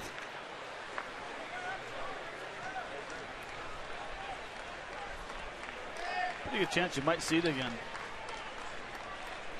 Rupp sets up inside. Oh, that was a pretty decent pitch right there. Kind of changes the complexion of this at bat. Throw it again, you'll swing at it. Think so? Yep. 2 balls, 2 strikes. Fastball away. Yep. Back toward the middle. That should be 2. Sweeney's got it. Flips to second for 1. Crawford quickly to first. 4-6-3. A run does score. The Phillies will take that. I think one of the things that you saw there was the arm of J.P. Crawford as he came across the second base bag and let it loose over to first. Well, the arm was very good, but the exchange was, I think, even better. Gets himself in a good position, but it's a quick, very quick transition from glove to hand. What I liked about it is same thing for catchers. Guy steals second base. You don't flip it to your bare hand. You go in and get it, and that's what he did right there. They'll bring Adonis Garcia to the plate. He grounds one towards short. Crawford will get it again. This time he has time and slings it across the diamond, and the side is retired. So Infante allows a couple runs in 2 innings, but is able to get some key ground balls over the last 2.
by a score of 9-3, and the Fanatic, well, I think it's safe to say he's on top of his game this spring.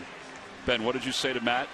I said, Matt, you see that big furry green thing out there in the field? Yeah. I said, I've been laughing at that thing for 38 years. Little Hawaii 5-0, and he just wanted to give everybody that was participating in the rowing competition a little feel for what it would be like to be in the Gulf. Can do no wrong, the Philly Fanatic. He can do no wrong. Well, some changes for the Atlanta Braves.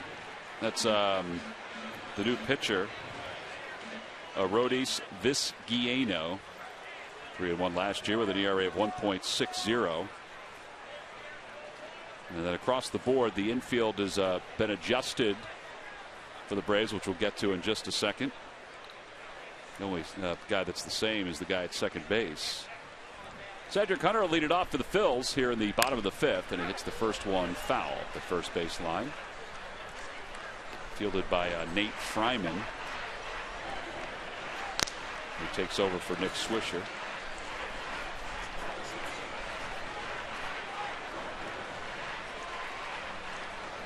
Hunter came on to take over for Aaron Altair, who left with a sore wrist. And Hunter now is 0 for 1 with a walk. He scored a run his first time up.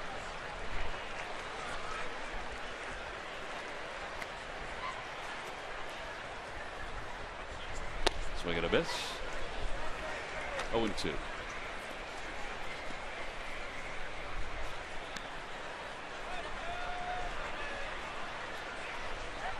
For Casey Kelly of the Braves, give him 2 innings. He allowed 4 hits and 2 runs. And those 2 runs were earned. And the 4 hits, all 4 of them took place in the 4th inning. No walks and 1 strikeout.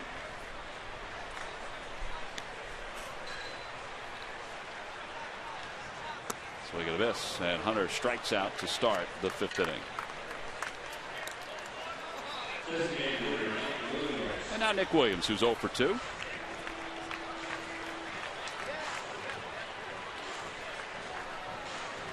Vizcaino,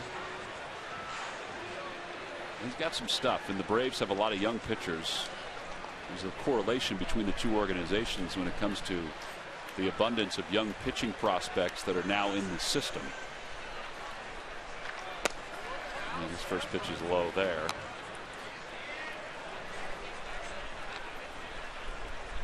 I'd like to see Nick getting back to using the big part of the field.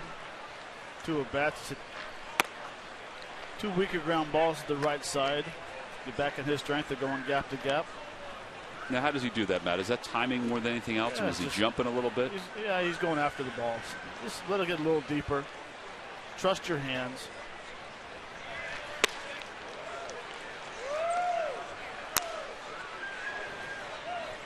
Well, the changes for the Braves that we alluded to. Fryman's at first base. Ozzie Albies is at shortstop, and Daniel Castro's at third.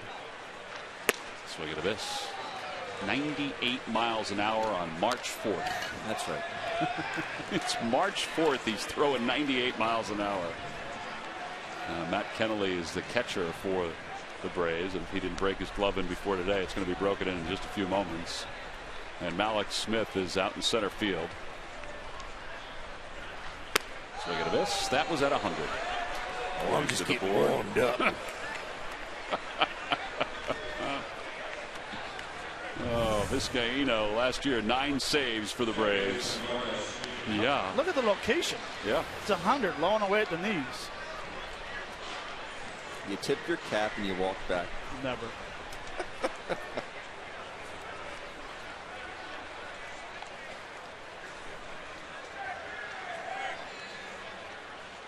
Cardell Sweeney can catch up to a fastball. That's why I threw him an off-speed pitch. Yeah.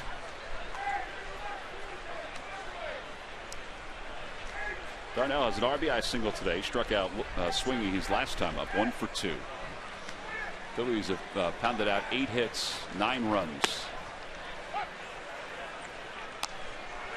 Threw a change up at 97. Get me over.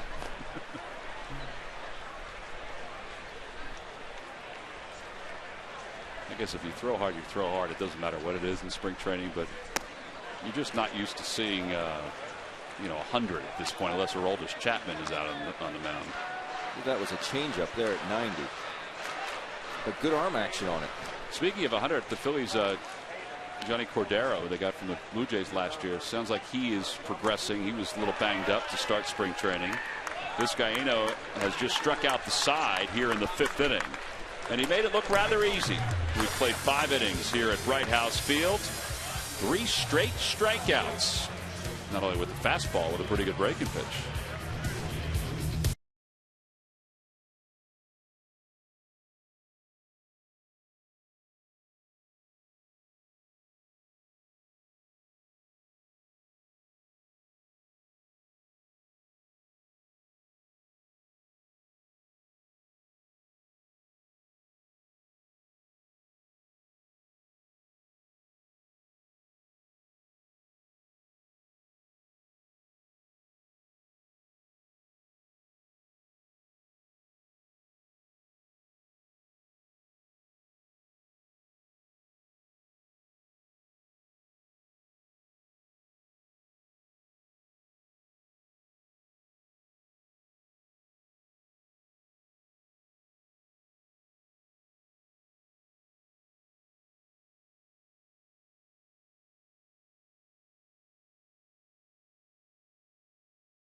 Ben, thank you for the laugh track on that.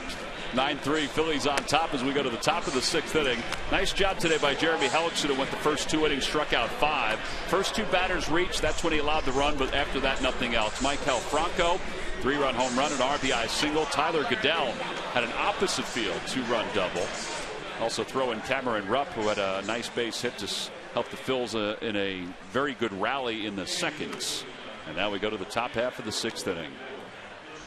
And Chris LaRue will take over on the mound for the Phils. LaRue, who last pitched in the major leagues in the Yankees organization in 2014. Last year in 30 games in the minor leagues had an ERA of 3.90.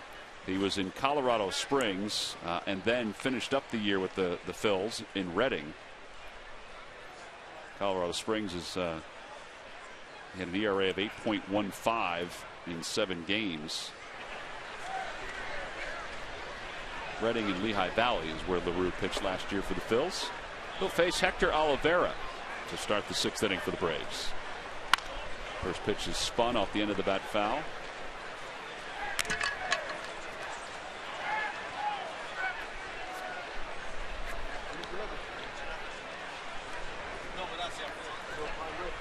LaRue grew up just outside Toronto in Mississauga.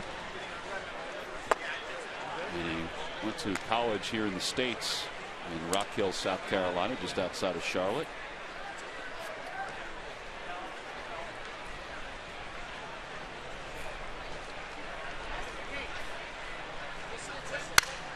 Ground ball to shortstop, cut off by the third baseman Jackson, and just in time to get Olivera one away. Nice play by Jackson, cutting that ball off. Olivera doesn't run all that well, but nice job by Jackson to cut that ball off and make the throw to first. I think if he lets Crawford get this ball, Olivera would have been safe at first base. I have to admit, though, I wanted to see Crawford backhand it and try to get the throw over there just to see his arm a little bit more. Here's Tuiasa Sopo. And that one's pulled foul past Bo Porter. Wonder if Sarge knows that Bo Porter's here in the third base coach's box. There was a couple of years when Bo Porter was with the Braves and with the Astros, and around baseball where every time we saw Bo Porter, he was a pregame interview on the radio. He has more gift cards than anybody in baseball, thanks to Gary Matthews. 0-2 to Tuiasa Sopo.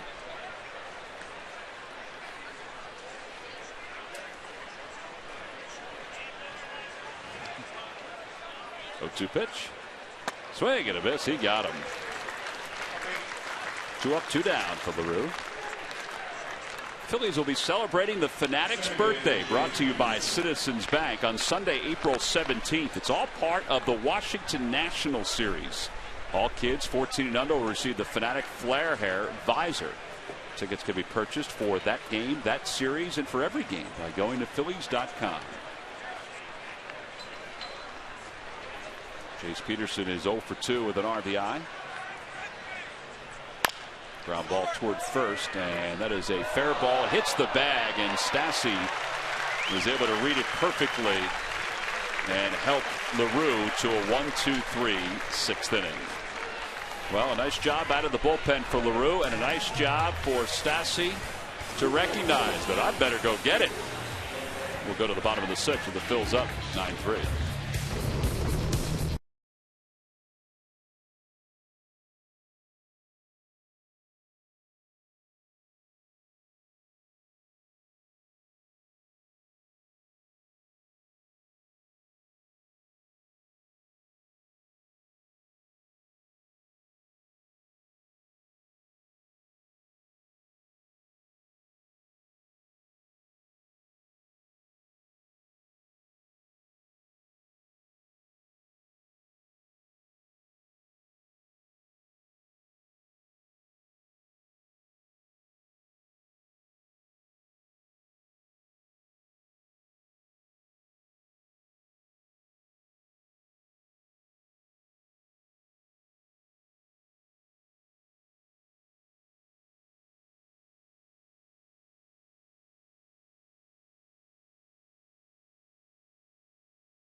Unions, Maurice Adu on Philly Sports Talk, presented by Comcast Business, tonight at 5 on Comcast Sportsnet.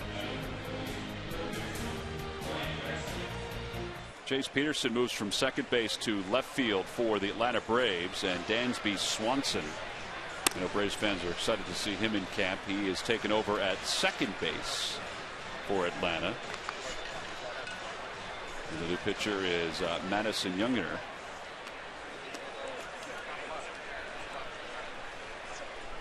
Last year in the minor leagues, he had 11 saves, 3.03 ERA. It's kind of interesting.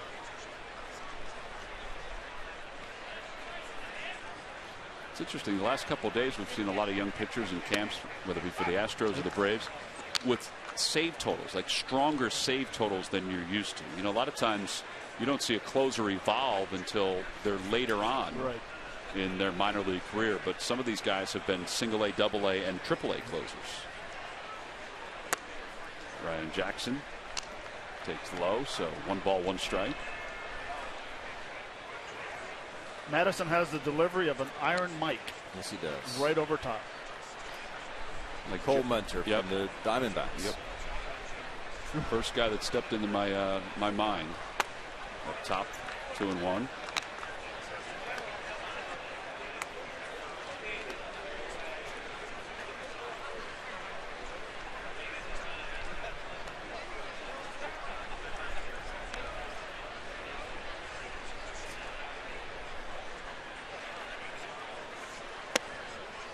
The outside corner, and it's 2 balls and 2 strikes.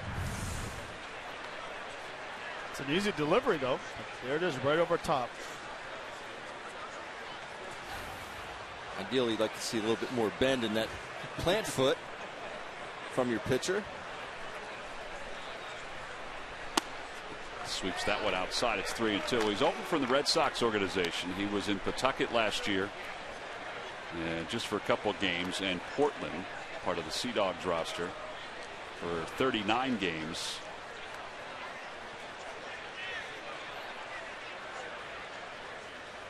That one is lined out toward left center field. On the run is Smith, and he makes the catch. Well, Smith got a great jump off that one. Now there's one away. Logan Moore, the new catcher for the Phils, will bat after Cameron Rupp goes 2 for 2 with a couple runs scored and an RBI. Very nice day.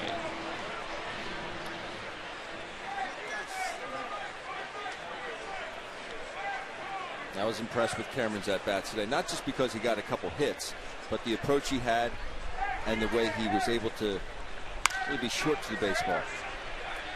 That one's into shallow left field. Yeah, there are 2 outs. And Tyler Goodell will come up for the 4th time.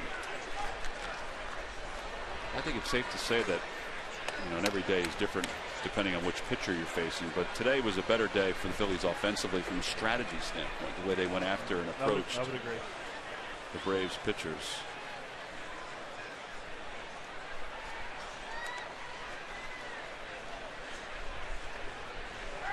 That was off the helmet of Goodell, and looks like he's okay, so he will trot over to first base.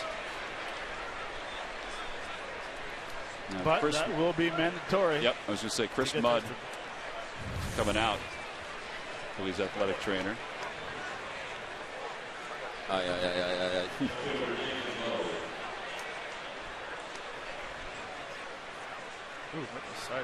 Yeah. And that's one of those things where spring training, I think Tyler's going to be okay and feel fine. But you want the spring training, you want to hit. It's different if it's middle of the season.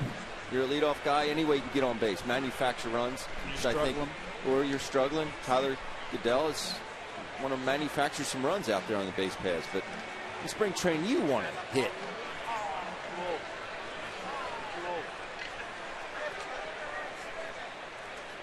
So Chris Mudd comes over to chat with Larry Boa and with Pete Buchanan. He went over just to take a look at him.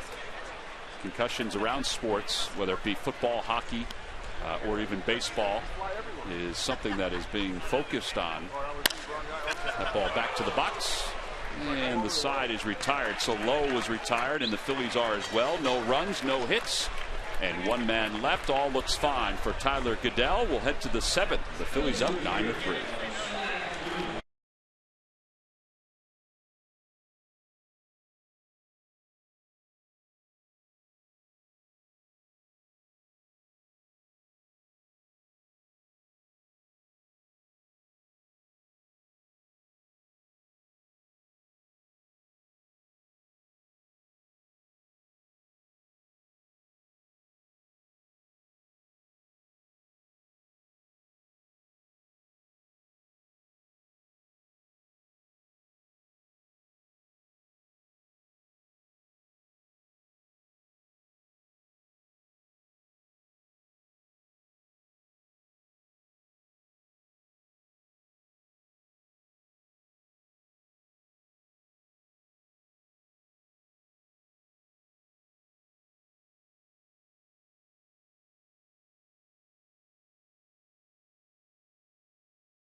And more. New low price for 2016. Watch every out-of-market game of all 30 teams live in True HD on over 400 supported devices. Blackout and other restrictions apply.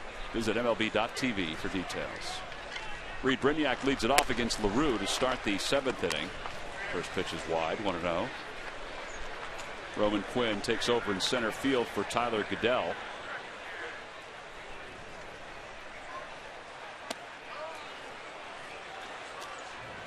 One ball, one strike.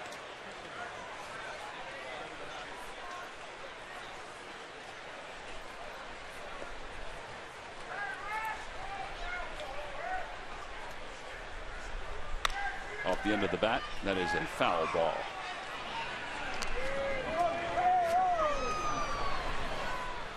Nice crowd today. Very nice. Folks are soaking in the sun, not only in the general seating area, but also out in the berm. This weekend, the Phillies will play tomorrow in Dunedin, and then Sunday back home here at Bright House Field. Versus the Yankees. Tanaka is supposed to pitch on Sunday for the Yankees. Tomorrow the Phillies will run Aaron Nola out against the Blue Jays. And Charlie Morton will start on Sunday here at Bright House Field. 2-2 to Reed Brignac, who is 0 for 2 with a strikeout and a ground out.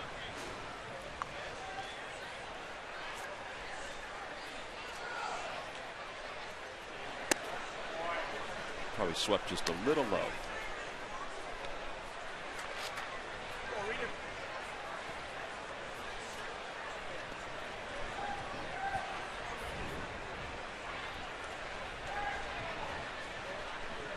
Outside, ball 4. That walk issued by LaRue was just the second issued by Phillies pitching. And that'll bring Kennelly, the catcher, up for the first time. Matt Marksberry is the lefty in the pen.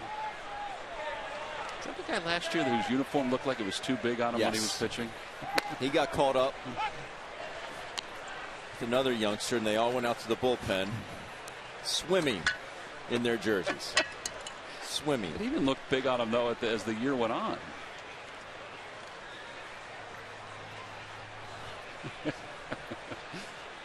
I don't know why I remembered that. Tell you though, it fit a heck of a lot better than that minor league jersey he was wearing. I would agree with you on that. Kennelly last year with AA Mississippi hit .220. LaRue just tossed that one over. Unfortunately, it hit Reed Brignac. Not fortunately for Reed, but for the Phillies.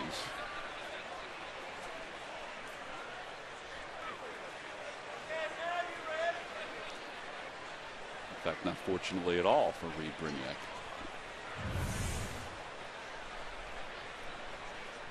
All right, ribs.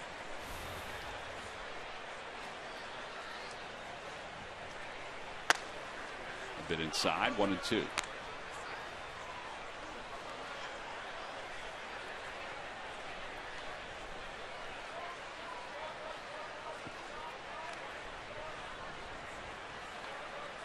can roll one up here.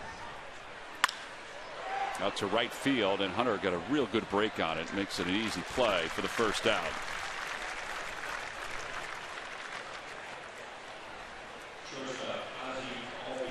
And that'll bring Ozzie Albies to the plate, the shortstop for the Braves.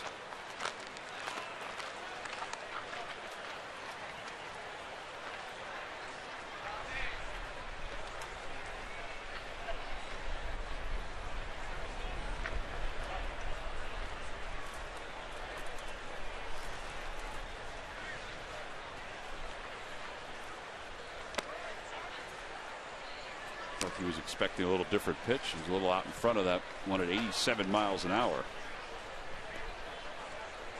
Albies last year was in single A.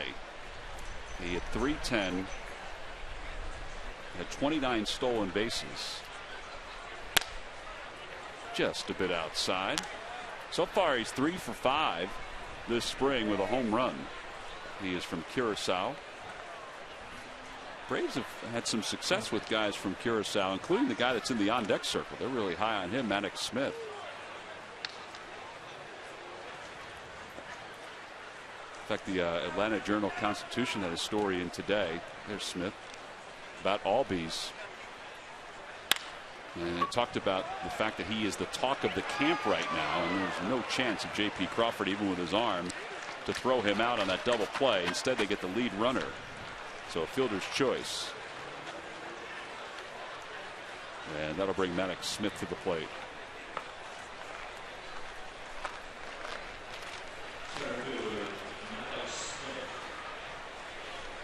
The thing that stands out with Albies is they say his IQ is just off the charts. Baseball IQ is just off the charts. That's what you like. The most notable from Curacao would be Randall Simon. How about a little Andrew Jones? Who's going into the Braves Hall of Fame this year. As well he should. Yes. Randall Simon's from there. Yes. He's a good player. Still remember when he hit that sausage. I was standing beside him. Did you tell him to do it? No. Swing and a miss. Good off-speed pitch. Smith yesterday finished 4 for 6. I should say Wednesday finished 4 for 6 with 2 triples, a home run, and a double in the game against Baltimore. Both of his triples came in the first inning of that ball game. Is that good? Well, the note goes on to say only one player since 1984 had 2 triples in an inning during a major league regular season game. And since 1913, only 7 players had 2 triples, 1 double, and a home run in a regular season game. And he's down on strikes, and the side is retired. No runs, no hits, 1 bad left. Just so you know, I was done with the story.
As we go to the bottom of the 7th inning here at Bright House Field, the Phillies are on top 9-3. Matt Marksberry is the new pitcher for the Braves, the left-hander.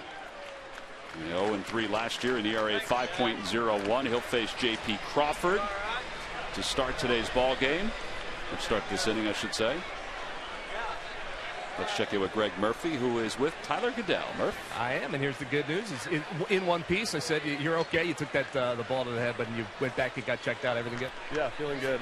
Curveball to the head. Feel fine. I just wanted to make sure everything was all right, so everything checked out. Good to go. If you're going to pick one, a curveball's a good one, right? Exactly. No complaints. Let's talk a little bit about how you arrived in Phillies camp. Your first major league camp, so that's got to be exciting in and of itself. But we were just talking about being, one of those Rule 5 draft picks. I said to you, it's got to be exciting. It's got to be an awesome opportunity for a young guy like yourself. It is. It's a great opportunity. I mean, it doesn't get any better than having a great shot to make the big league team. Obviously I was with the Rays earlier. They didn't protect me, but it's definitely a great opportunity. I'm going to try and make the most of it. So you arrive in Clearwater with the knowledge that you're going to get every opportunity, really, probably, to make this team. How do you approach that then? What has been your approach? I'm just going to work hard and try and follow with the veterans on the team because they've been here, done it before. So they know the ins and outs of Major League camp, what to do, when to show up, all those type of things. And I'm just going to follow them, work hard, and let the people upstairs make the decisions. Has anything surprised you so far as you've kind of made your way through 2.5 weeks here in Clearwater? Not too much. I knew going in that big league camp's a lot of fun, a pretty relaxed environment, which it's been. It's been great. Picking the brains of guys who've been in the big leagues for a few years. A lot of fun. I'm excited for these next 3 weeks.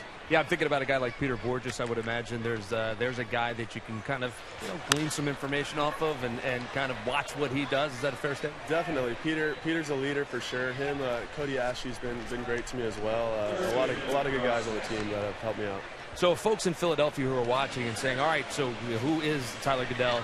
What would you say? What can they expect? What can they expect from your game? I feel like I can do a little bit of everything. I can hit, I can run, play some defense. I feel like I can do everything. It's about a matter of me putting everything together. I feel last year I did a great job of doing that. Hopefully I can build off of that this year. We've had a chance to watch you, do some outfield drills, and it is fun to watch.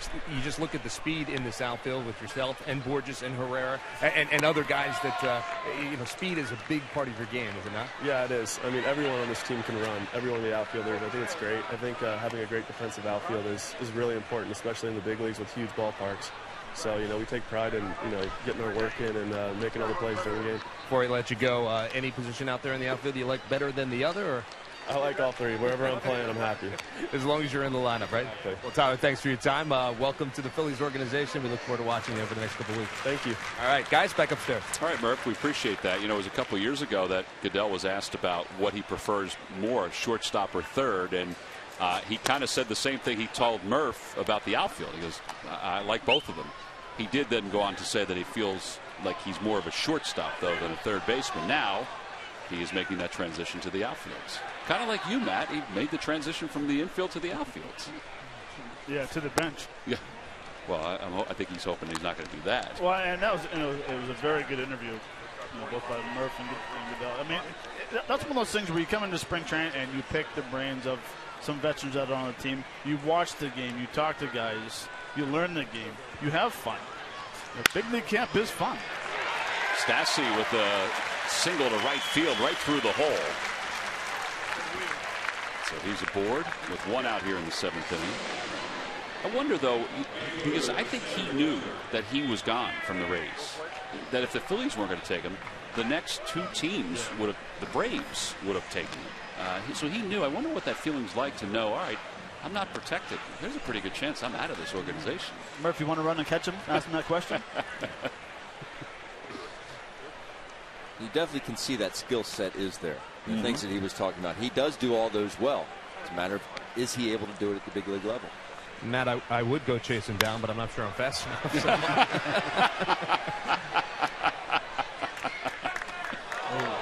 Let me rephrase that. I know I'm not fast enough. Yeah. Very nice play by Kennelly, the catcher for the Braves. So there are 2 outs, and Darren Ruff will pinch hit here in the bottom of the 7th inning. Darren had a few RBIs in yesterday's ball game against the Yankees. Last year, 12 home runs, 39 runs batted in.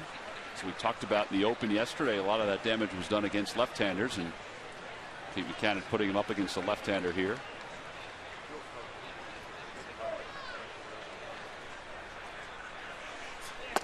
Fastball high, 1 ball, no strikes.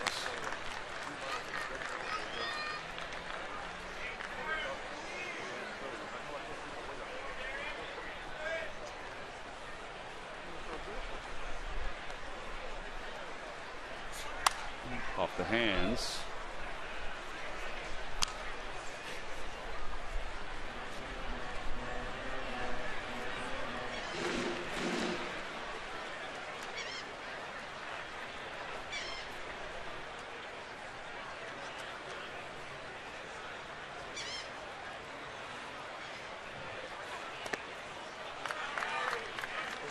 Two balls and 1 strike.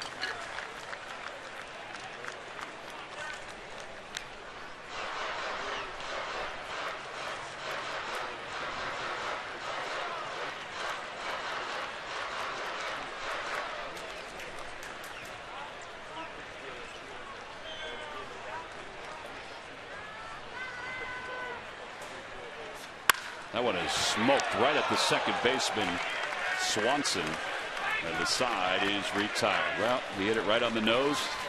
Tough one to not have anything to show for it. Phillies lead 1. We'll head to the 8th. The Phillies up 9-3.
Phils with the lead over the Atlanta Braves. A lot of talk, of course, guys, in spring training about the prospects, and there are a couple of very good prospects in both of these organizations. The Phillies, of course, have heard so much about J.P. Crawford and his ability to play shortstop. We'll take a look at the MLB pipeline ratings for the shortstops in the minor leagues right now. Corey Seager of the Dodgers comes in number 1, but then J.P. Crawford of the Phils, number 2. And then Dansby Swanson, who we're getting a chance to see as well, part of the Atlanta organization, the number 1 overall pick in 2015, is here as well today on the field. These are two guys that both organizations have high hopes for when they down the line in the future, certainly. And you see both of those guys getting a chance to play late in this game. You know, we shouldn't forget, of course, that the Phils have guys like Freddie Galvis and Cesar Hernandez in the infield now. Matt, and I know Freddie Galvis has really impressed you so far in this camp, but when you look ahead to some of the guys that are coming down the line, certainly positive for both squads for shortstops in the future. Well, you definitely have some depth, and Freddie Galvis has done an unbelievable job this spring training so far of working on his hitting, working hard on those defense. What I like is I watch him take batting practice, and if he hits the ball in the air, he steps out. I'm not really sure what he says to himself because I'm not great in Spanish right now. But he gets back in and makes the adjustment, and that's what I really like seeing from Freddie Galvis this spring so far. Yeah, Freddie's got a little confidence too. Even, and he knows that JP is there, but he also knows that he had a decent year offensively last year and just wanted to improve on his defense more than his offense. That'll be an infield hit for Fryman against Luis Garcia. And Daniel Castro will be the next batter for the Braves. See Garcia's numbers, 3.51 ERA. Swanson, who Murph talked about, is in the on-deck circle for the Atlanta Braves. Castro came on to play third. Saw him a little bit last year in the big leagues for the Braves. First pitch from Garcia, and that's the key. He's over for a strike. It's 0-1.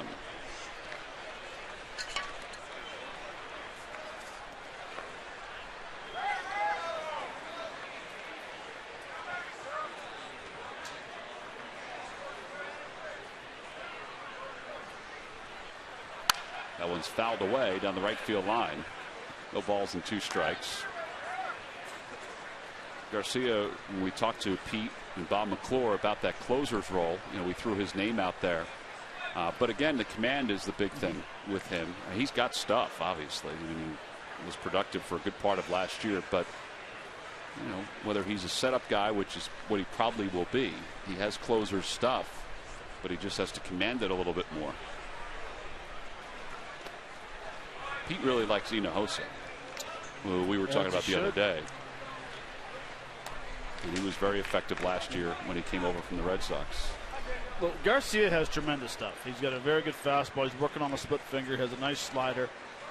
Now, it's one thing sitting on the edge of your seat going, okay, what type of pitcher is going to show up tonight in the 9th inning? Mm-hmm. You want a guy that you can basically guarantee he's going to go out and throw strikes, at least.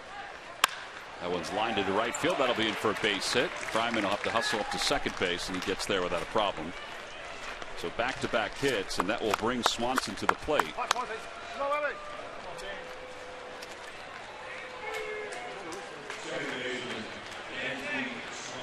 Dansby Swanson is playing second base right now. Earlier this week, he was at shortstop. He and Albies, who is at shortstop today, are 2 of the top prospects in the Braves organization. Now, they're going to start the year, much like the Phillies with Alfaro and Knapp. Both will be playing shortstop for a minor league team. As that one is a high chopper to short. Crawford's got it, and he's going to go the short way to third. And there's one away. But at some point, either Swanson or Albies, who's just 19. Albies is only 19 years old. One of them is probably going to be moved to second base. It may not happen this year. It may happen in the offseason next year. It depends on what their progress is. But both are very talented shortstops, but one is most likely going to be moved to second base at some point. The other day when Swanson played short, Albies played second. And today it's vice versa. Tuiasa Sopa takes a strike, and it's 0-1.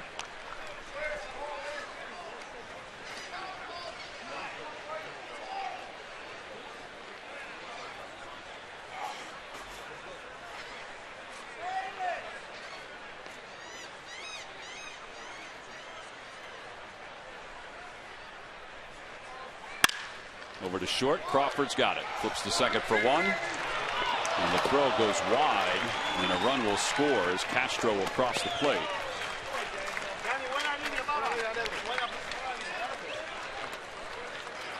Well, that was a routine double play ball. It just sailed a little bit on Sweeney. I know you cannot assume a double play, but that was about as tailor-made as you could have it. Almost like he didn't get a grip and just yanked it. It's one Darnell would like to have back, I'm sure. Now Peterson.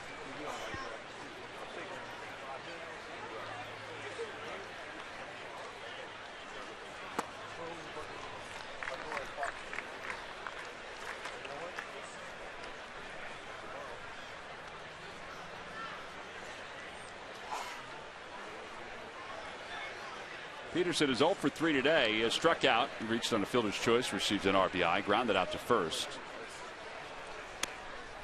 That one is a little inside. And the count evens up, 1 ball, 1 strike.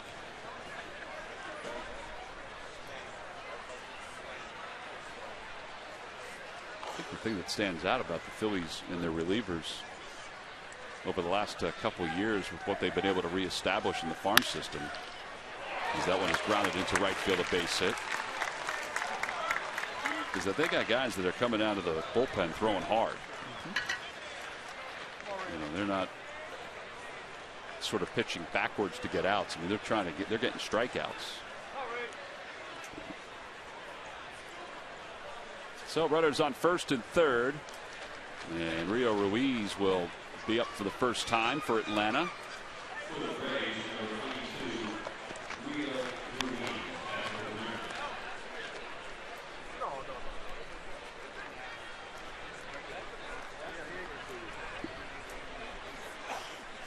Phillies bullpen is quiet at this point. They're going to try to get Garcia through this inning. He's only thrown 11 pitches.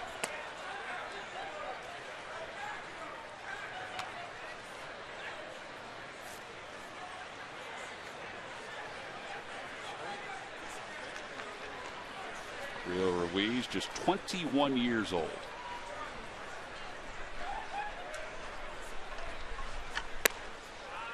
Braves signed him, and that negated his scholarship to the University of Southern California,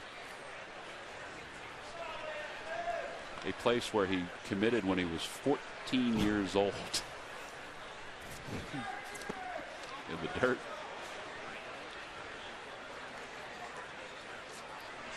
Jose Ramirez warming up in the pen.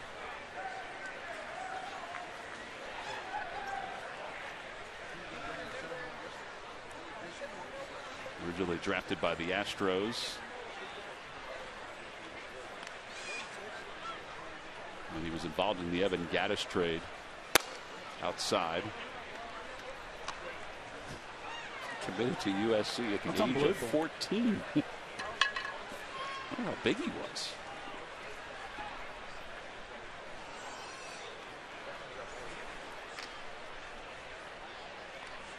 It's just not right. Just not right.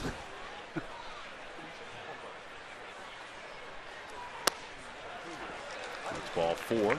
I don't know if that's right, or having Geddes hit 11 triples last year for the Houston Astros. Well, that's when all is right in the world when that happens. And the bases are loaded now. So Matt Kennelly will come up.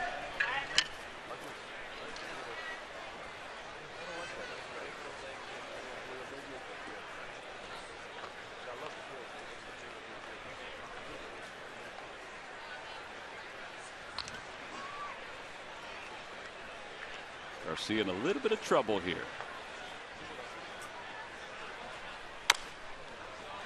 He should be in the dugout because of that double play ball, but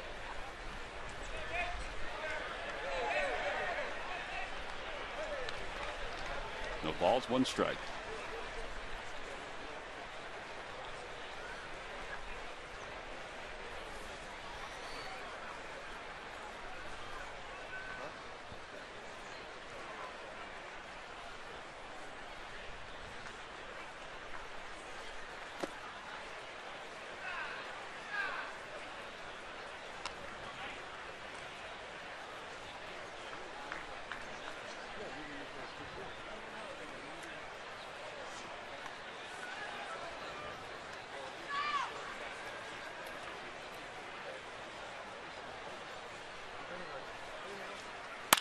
Back toward the middle, and that's going to leak into center field. A base hit. 1 run is in. Roman Quinn's throw to the plate cut off, and that's a 2-run single. As Peterson scores as well. And it's now a 9-5 ball game. All right, so Garcia, even with the missed double play opportunity, has to figure out a way to get out of this here. He's allowed 3 hits. He's walked 1 in the inning. And runners on first and second now for Albies.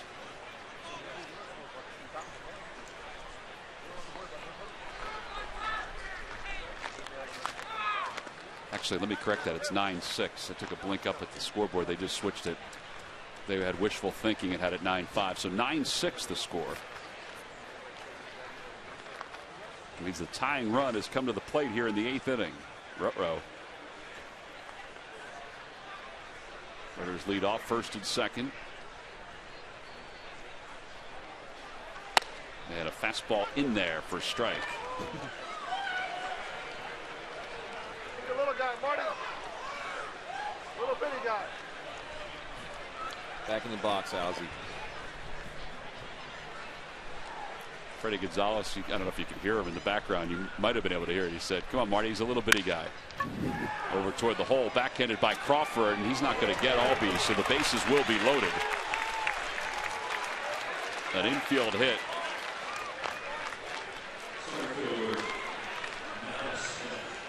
And Maddox Smith will be the batter. Only chance that Crawford had of getting it out would have been if he went to third. And that's what I thought that's what they're going to do. But Ryan Jackson wasn't over there because he had been shaded a little bit and was deep. 21 pitch inning for Garcia. And Smith, who struck out, takes outside and low. 1 ball and no strikes.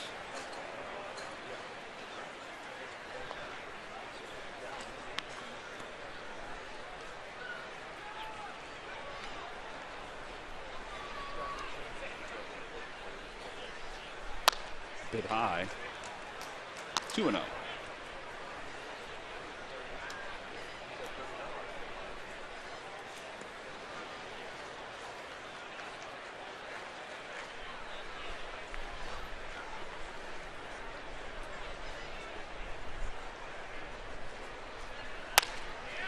Well, now 3-0.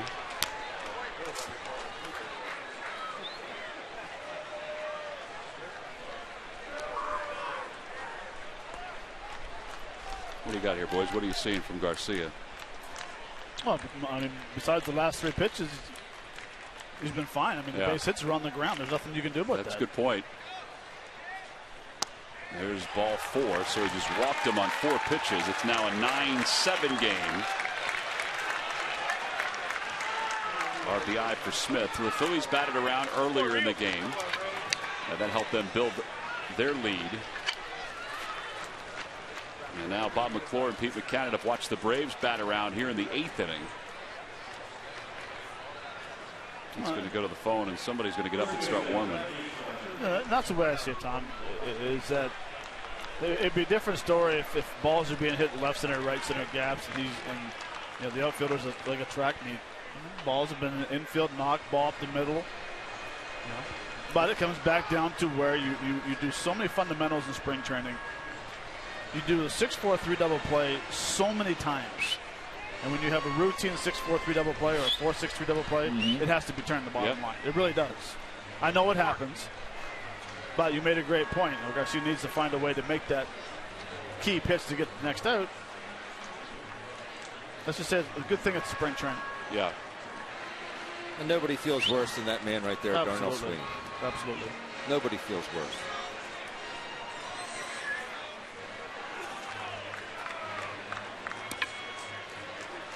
I guess a positive you could take out of Garcia missing is that when he's missing, he is missing down.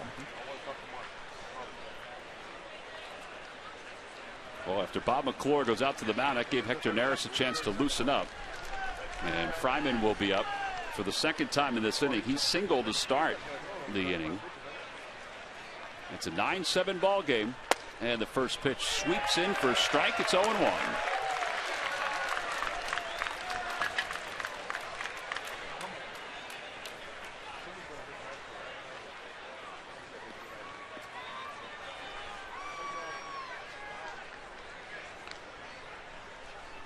Swing and a miss, 0-2.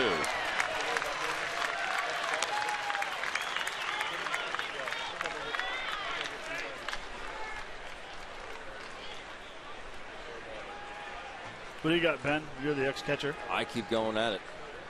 Another slider. The 0-2 pitch. He throws him another slider. This time he lays off. It's 1-2. You have good speed at second base with Albies and with Malik Smith over at first base.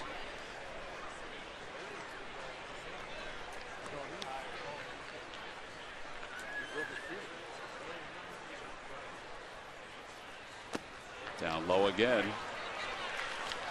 Now 2-2. 4 straight sliders.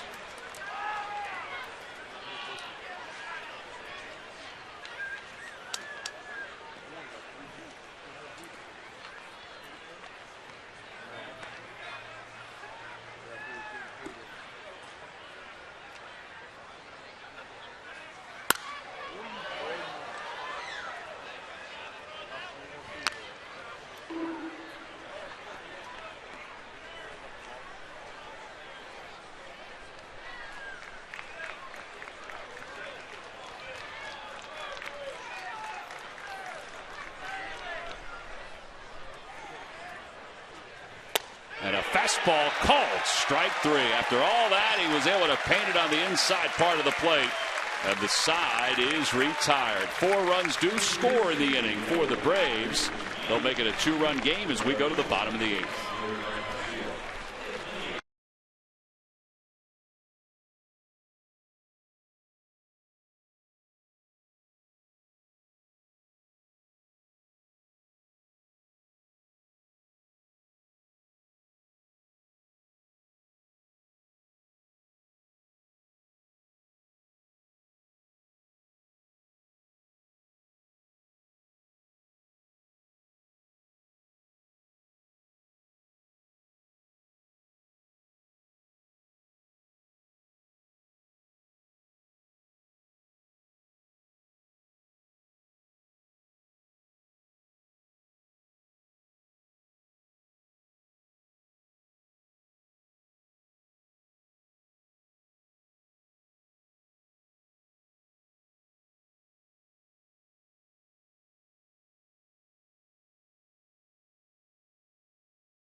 It's opening night, and for fans 14 and under, it's the kids pullover, which you see right there, pullover jacket.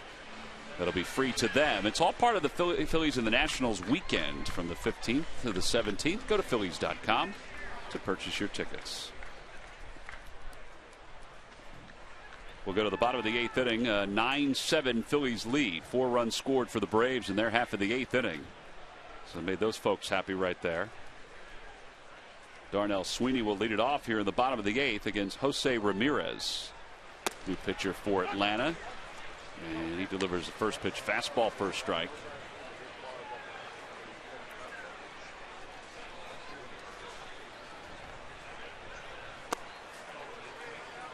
Sweeney is 1 for 3 and an RBI single his first time up, and has struck out his last 2 times to the plate.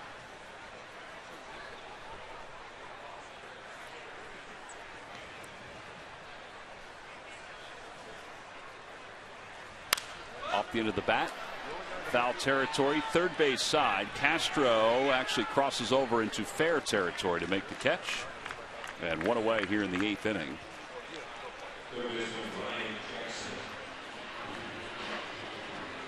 Here is Ryan Jackson.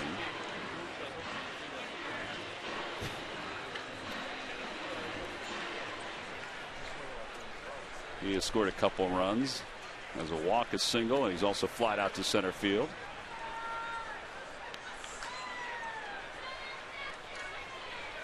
I think that's some guys coming out throwing some gas, aren't they? I think some of these guys played winter ball. They must have played winter ball. I mean, they are firing. I mean, if I had it, I would too. They're not leaving anything in the tank. No. Well, they are trying to make the club, I guess. Ramirez, 26 years old, from San Cristobal, Dominican Republic. Yankees and Mariners organization before the Braves. What I saw out of Vizcaíno, though, that was electric. Mm-hmm. The Braves saw a little bit of that last year.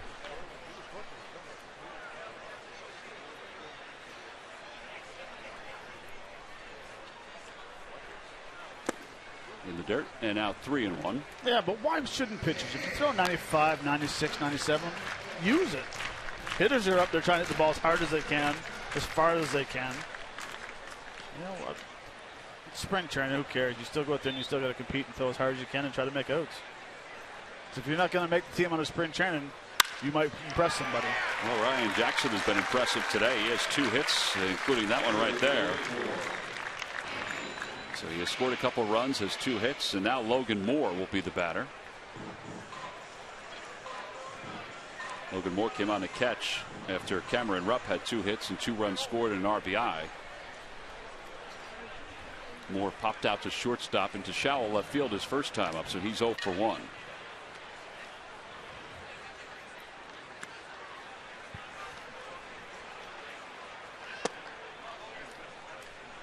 I agree with you, man.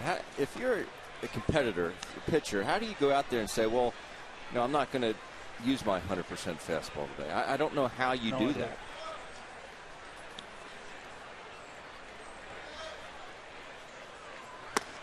You're going out on that field for a reason, to beat whoever you're going against.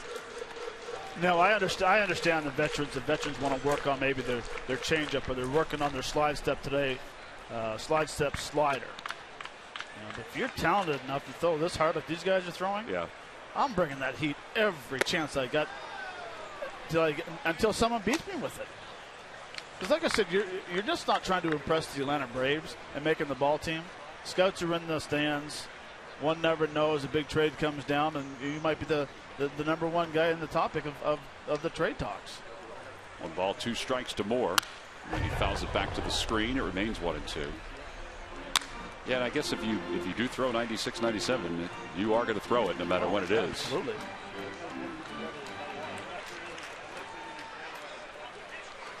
Freddie Gonzalez and Roger McDowell, they got a piece together of bullpen. They're optimistic, they say, about what they have in camp for their bullpen. And Logan Moore has struck out for the second out here in the 8th inning. And Roman Quinn will be the batter. Gas. There it is. Hit it. Swung underneath it. Roman Quinn hit the home run yesterday against the Yankees. Also had a triple. And it's 0-1.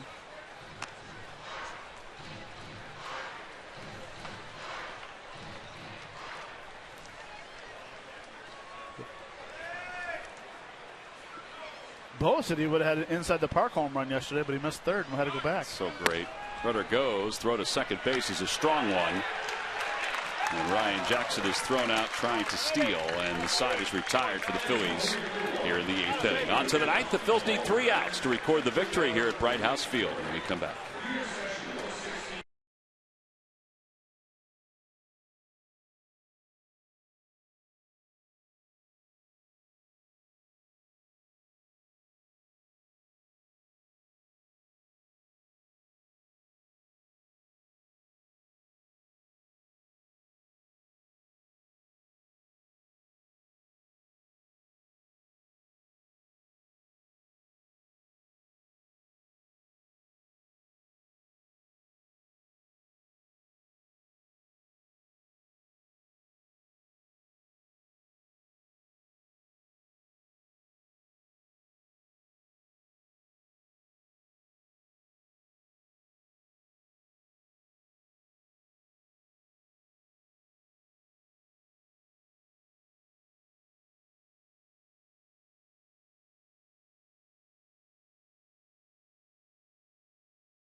On Twitter, on CSN Philly, and CSNPhilly.com. Go to the top of the 9th inning. Hector Neris will be the new pitcher for the Phillies. They'll try to close this out, pick up their first victory here at Bright House Field. They won yesterday over in Tampa. Neris had looked good in his one outing that we saw him the other day. He'll try to get the last 3 outs, face Daniel Castro to start it off. Swanson will be the next guy. Luis Garcia charged with 4 runs in 1 inning of work in that 8th inning. Things that were impressive today, at least it seemed that way, was Hellickson, his 2 innings. LaRue was strong in his 2, and Andrew Bailey looked good in the 1 inning. Yes. Yep, he did. That was a great sign, too, to see that.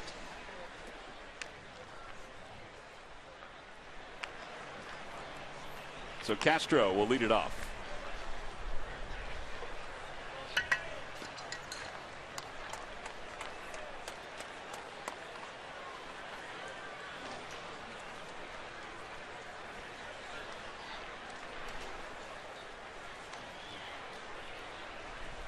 First pitch from Neris is inside. It's 1 ball and no strikes. Castro singled his only at bat, so he is 1 for 1. Inside. He's had a good couple of days. 3 for 5 so far to start the spring. He is way up in the box, too. He's a good foot in front of where most guys stand in the back. You can see where most guys stand. It's dug out. 3-0. You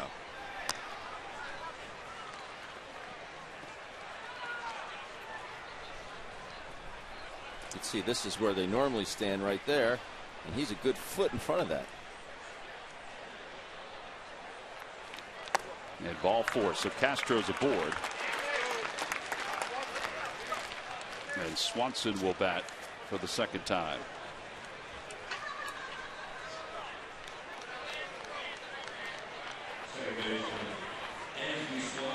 Dansby Swanson, you see the extra length on his helmet to protect that side of his face. His first day with the Arizona Diamondbacks last year, he was playing in a simulated game, and one of his teammates, or one of the guys that was also part of last year's draft, they were playing a simulated game, and he was hit in the face, hit in that spot, received a bunch of stitches and a mild concussion.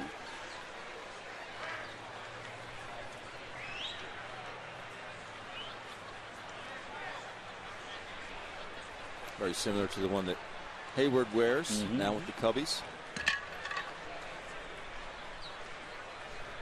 1 ball and no strikes to Swanson. The tying run here in the top of the 9th inning. Tuiasa Sopo is in the on-deck circle.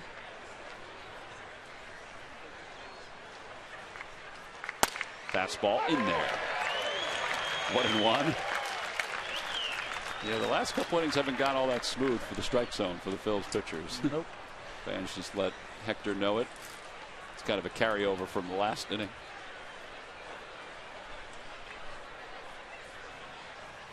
Way outside.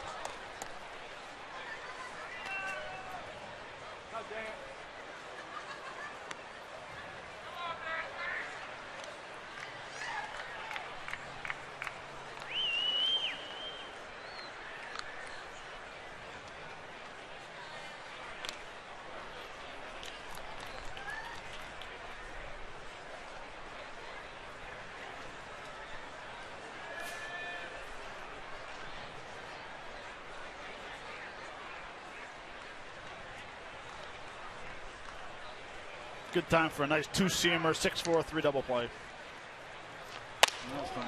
Nope, that was upstairs. 3-1. 8 pitches, 1 strike for Hector Neris.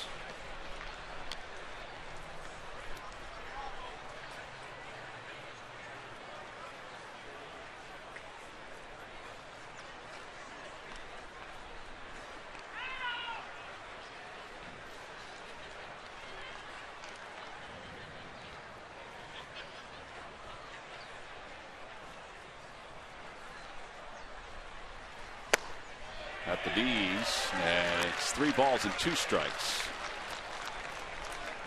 Swanson, when he was signed by the Arizona Diamondbacks, had a signing bonus of just under $6 million.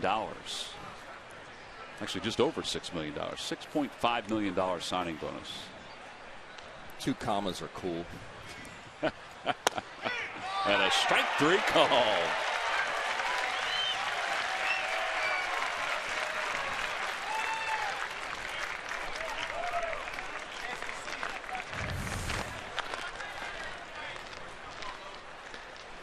Good location, bottom at the knees, 94. Back-to-back good pitches. Looked like Swanson thought that was a tad low. Yeah, whatever. You could have gone either way, but you got to be ready to swing the bat in that situation. You pretty much know without certainty what you're going to get there. There's Tuiasa Sopo, who is up for the 5th time today. First pitch just a little inside. 1 ball and no strikes.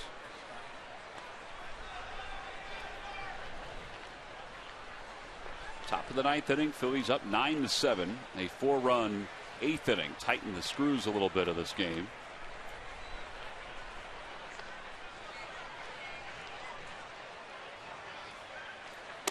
Way outside, 2-0.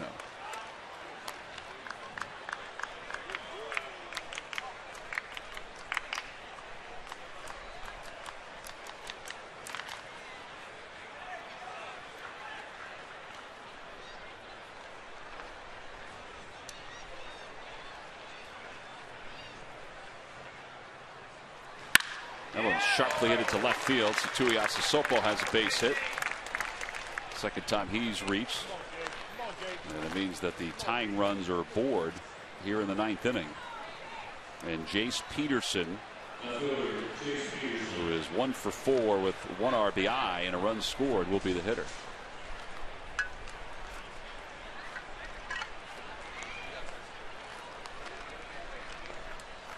Well, the end of this game has not been as fluid as the beginning of this game.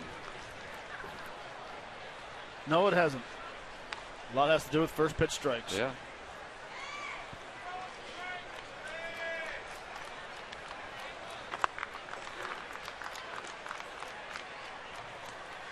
Boy. Upstairs, 1-0.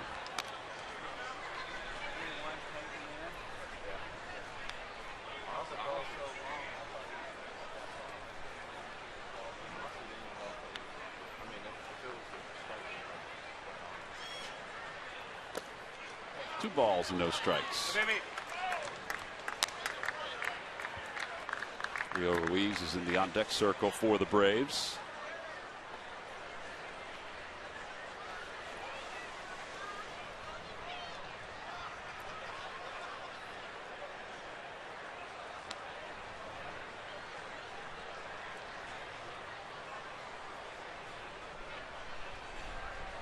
Come on, Hector. You know, this is a situation where he's spending a lot of time looking at Castro at second base. Yeah. Work. I know you're struggling with your command, but work on getting Jace Peterson out. It's like he's looking back there, then picking up and going right away without really picking up Moore's target behind plate. Okay, look at that ball strike ratio. I mean, that is, you want it the other way around. 17th pitch of the inning, 12 pitches out of the strike zone. And he just walked him. Second walk, and the bases are now loaded here in the 9th inning. He has faced 4 batters and has not thrown a first pitch strike to any of them. Bob McClure going out to the mound.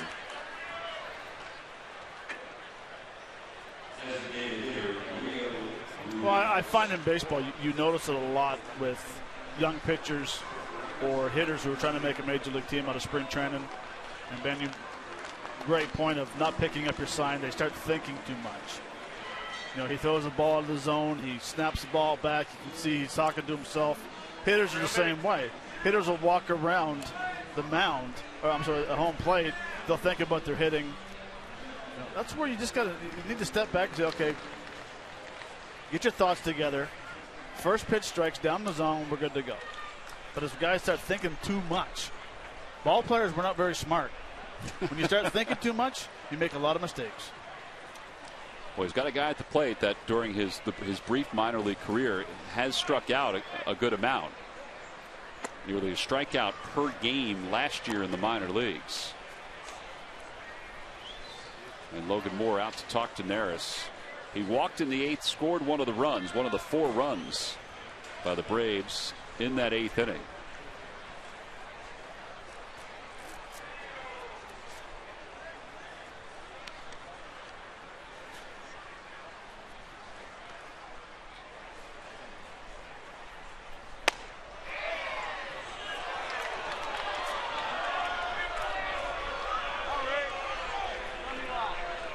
Phillies did not want to do this, but they've got bullpen action.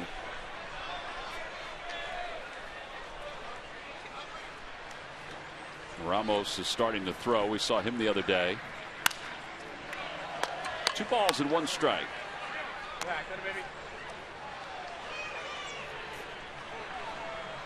A lot of the guys that were on the list today to pitch were kind of backups just in case. And they've had to use a couple of the backups here this afternoon. 2 balls, 1 strike, bases loaded. And Ruiz hits it over our heads, out of play, 2-2.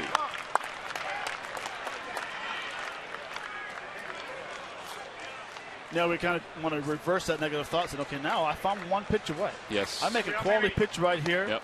As bad as I have pitched today, boom, we win 9-7. I walk out of here with an ERA of 0, and I made a quality pitch when I needed to.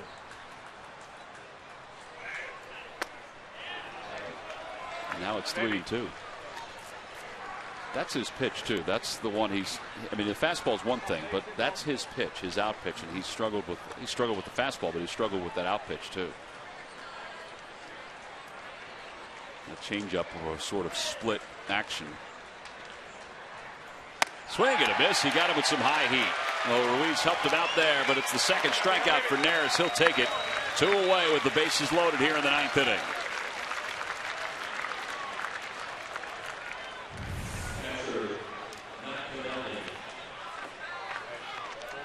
Ruiz does him a favor, goes up the ladder, and chases for the second punch out of the inning. Well, here's Matt Kennelly, who had a 2-run single his last time up. He also flied out to right field. And it's 1 ball and no strikes. Boy.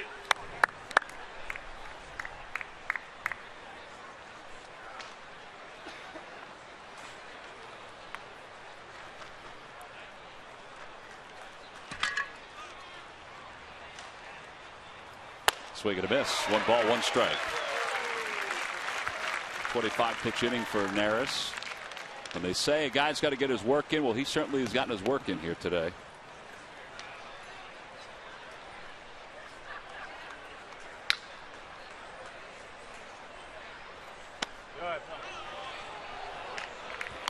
It's funny, you can hear the crowd moaning with each close pitch.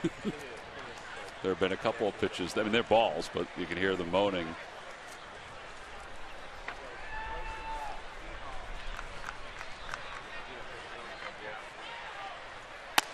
Way outs. Oh, no. Whoa, whoa, whoa. Just as we predicted. Strike 2. 2 balls, 2 strikes.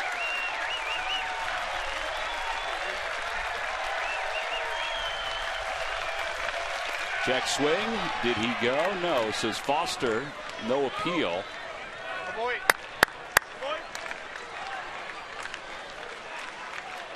The runners will be off. 3 balls, 2 strikes, 2 outs, 2-run game.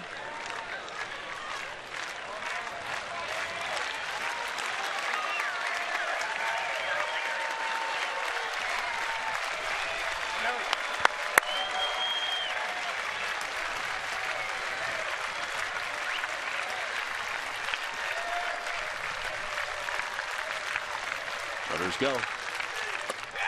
And ball 4. It's now a 1-run ball game. 3 walks in the inning for Hector. And the bases remain loaded. 3 walks, a single, 2 strikeouts. And Bob McClure is out to the mounds. And I believe he's going to go to the bullpen.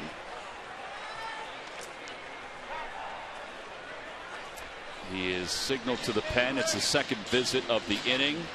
I thought he was bringing Marty Foster out. He waved toward Marty Foster. I was waiting to see, and I think he was just telling Marty, I'm getting him out of there. So that's what's going to happen. We got a pitching change here at Bright House Field. The Phillies trying to get the last out with the bases loaded, a 1-run lead here in the top of the 9th inning.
Although, as Matt pointed out, Garcia had got more ground balls and the plays just weren't made a few different times, but both struggled with command in their inning and 2/3 together, and that means the Braves have kicked the door open a little bit. 5 runs in the last 2 innings. The Phillies need to get 1 more out here at the top of the 9th inning. Dubre Ramos will be the new pitcher.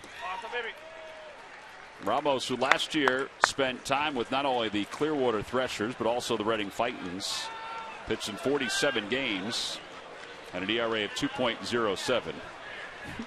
Charlie going over. Well, maybe lightening the mood a little bit.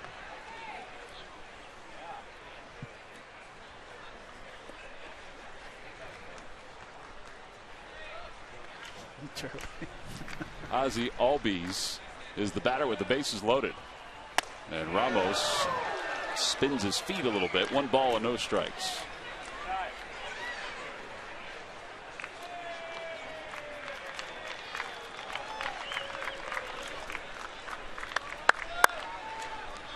Bases are loaded. A run is in here in the 9th inning after 4 runs in the 8th.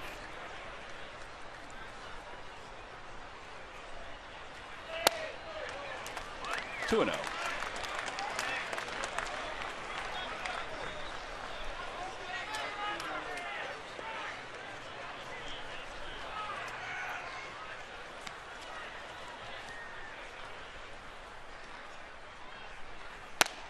Ramos 65 strikeouts last year in 69 2/3 innings.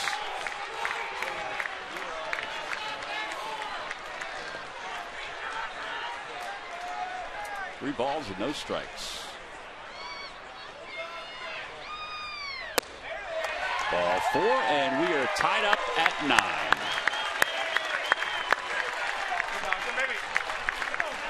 Remarkable. Even in a spring training game.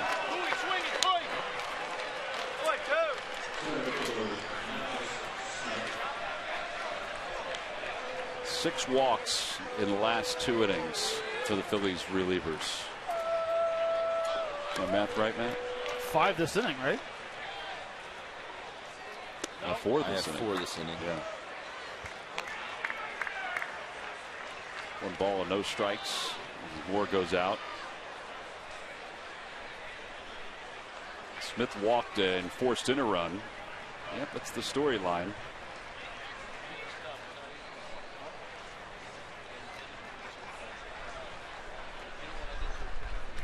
Alex Smith, the batter. 1 ball, no strikes. Bases are loaded in a 9-9 game. Inside, 2-0.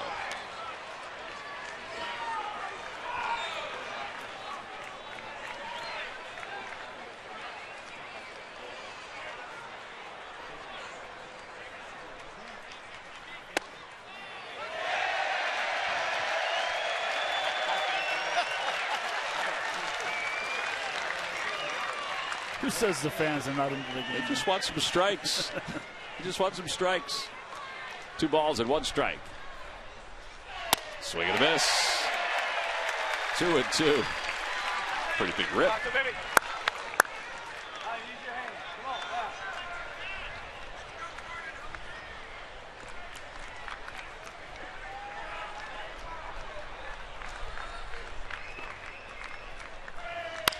To the right side, Sweeney.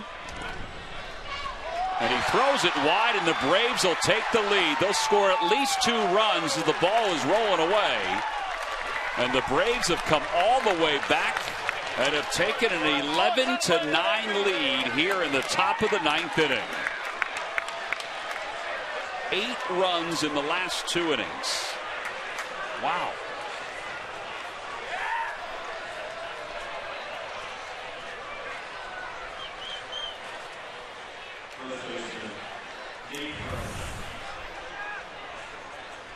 Routine ground ball. Sweeney just does a nice job there. Just pulls the throw.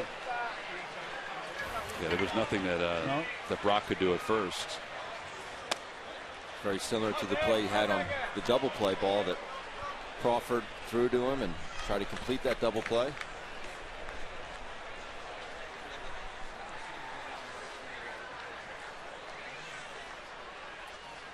Up high, and it's 2 balls and no strikes.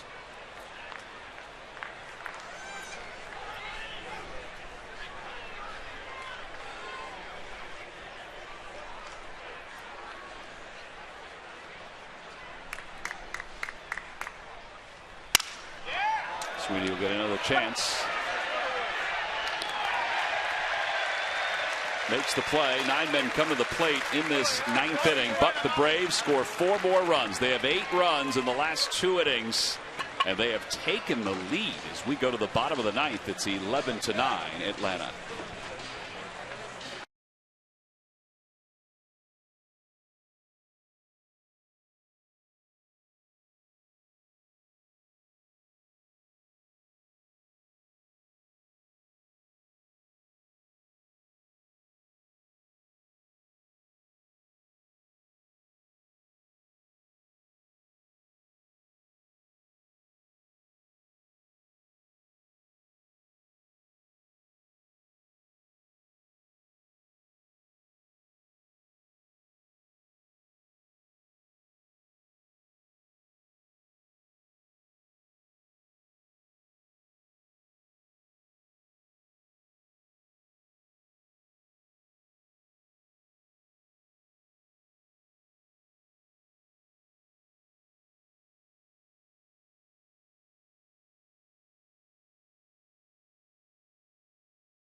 Game is moving on. We go to the bottom of the 9th inning. The Phillies, who at one point were on top of this one 9-3, have given up 8 runs in the last 2 innings, and the Braves now have the lead, and Jason Hirsch will take over out on the mound. There were a lot of things that were done very well by the Phillies early on in this game. Actually, for the first what would you guys say, 5 innings? Yep. At least 5. Well, actually, look, we can even go 6 or 7. Now we can go 7. And then the last 2 innings, things have kind of unraveled defensively, but also out on the mound with some command by the relievers.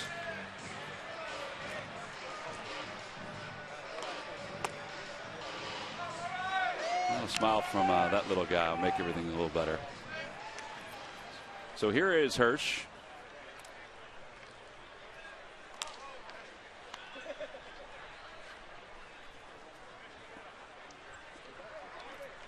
And Hirsch will face Roman Quinn to start things off. Hirsch out of Oklahoma State, first-round pick by the Braves in 2013. Last year he pitched at 2 different levels, and you saw his numbers. Well, combined, he had a 5.64 ERA.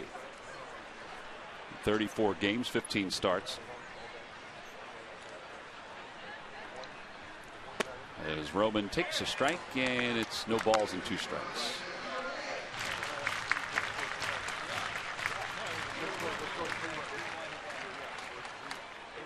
He's a good speed due up with Roman Quinn, David Lowe.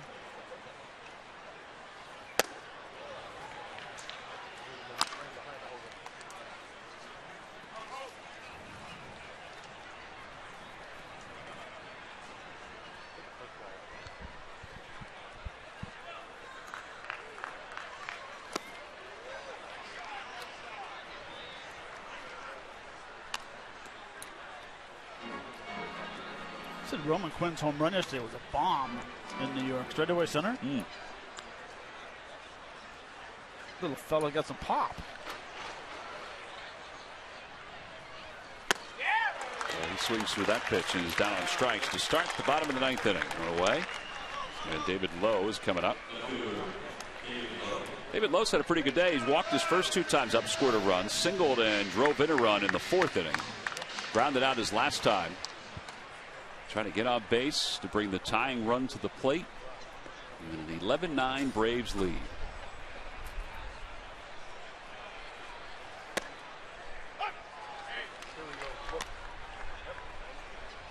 Well, this Sunday we'll be back on Comcast Sportsnet. And the Phillies take on the Yankees.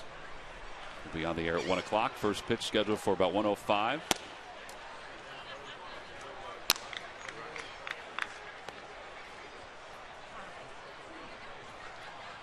1 ball and 1 strike to Lowe.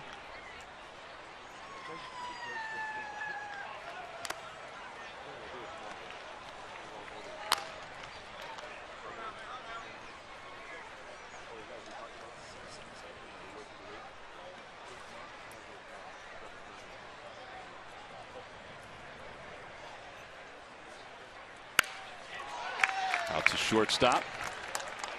And there are 2 outs.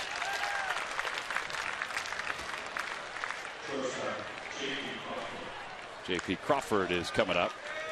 Well, the Phillies had Jeremy Hellickson start today, and Hellickson went 2 innings, allowed 1 earned run, no walks, 5 strikeouts. He allowed 2 hits. Those were the first 2 batters that he faced. After that, Andrew Bailey pitched a scoreless 3rd inning. At that point, all those folks were up on their feet. But then the rest of the Phillies bullpen contributed 8 walks in 6 innings. Here's J.P. Crawford. No balls and 1 strike to Crawford. And it's 1-1.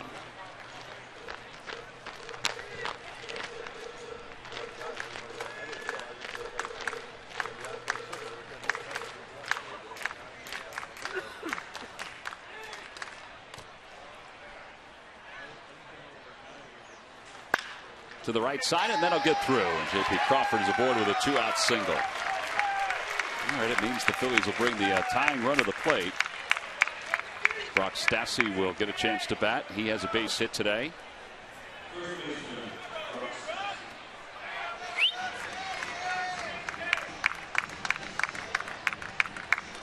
Brock is 1 for 2. He came on for Ryan Howard.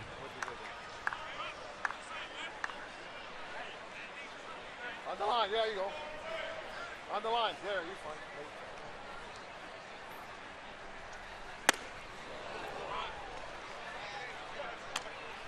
I find it interesting that you can hear them yell and guard the line at first base, but they have the big shift on. The whole left side of the infield's wide open. It's kind of. I wonder if they do that against just left-handers as a general. I don't remember it being early in this game to have that scouting report on Stassi. They had him earlier. When the base hit, he had the right field. Yeah, he beat the shift on a hard ground ball hit. Well, the thing is, you want the first baseman on the line. That's okay if you're left-handed, but if you're right-handed, it's easier just to get to that line. You don't need to be as close to the line. Probably take another step over. You're exactly. Right. There's a line drive, base hit it to right field. They're playing no doubles, and Crawford will stop at third, and Stassi stops at first. So that means the Phils have the tying runs aboard, and they bring the winning run to the plate here in the 9th inning. I think it's easy to see these last couple at bats. And Stassi does have a pretty good swing. Flat out hit. His approach He's got that great leg kick right there. All that timing. Stays back, head down. Love it. That's how you beat a shift. Yeah.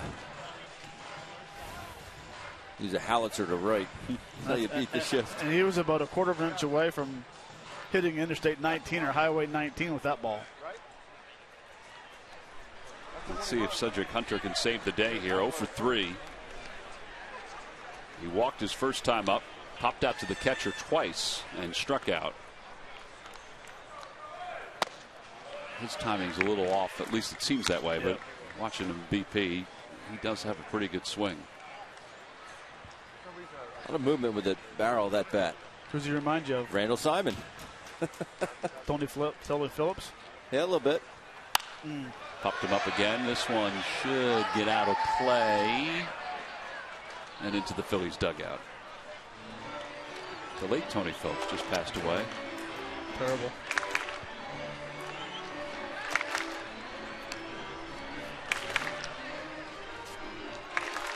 You have that much movement, you have to still make sure you get that foot down. That was a good pitch to hit. He just didn't have that foot down, and didn't get his bat back to where he needed it to be. 1 ball and 1 strike. Check swing. Did he go? Yes. Is Dan Sonia.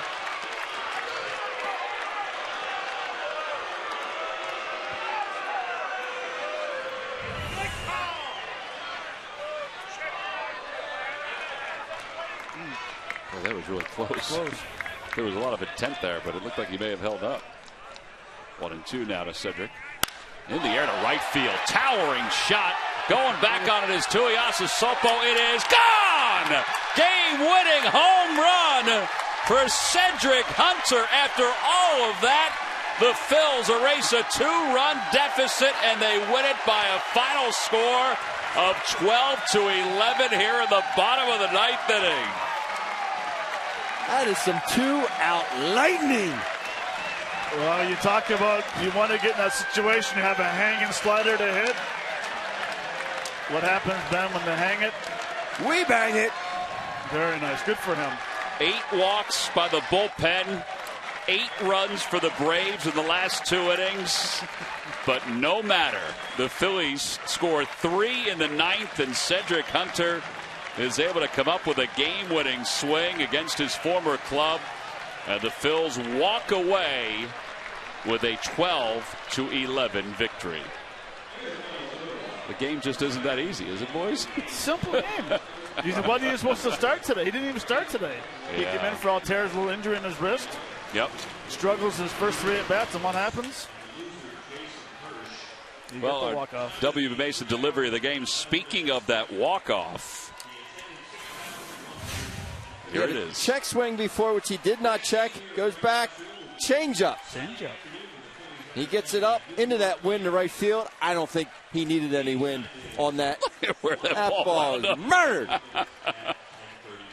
Now that's called getting your foot down, getting an extension through the baseball, which he had not done a couple pitches before that. And that is your W.B. Mason delivery of the game. And he is with our very own Greg Murphy. He's about to get wet. Yeah. Oh, we're starting early.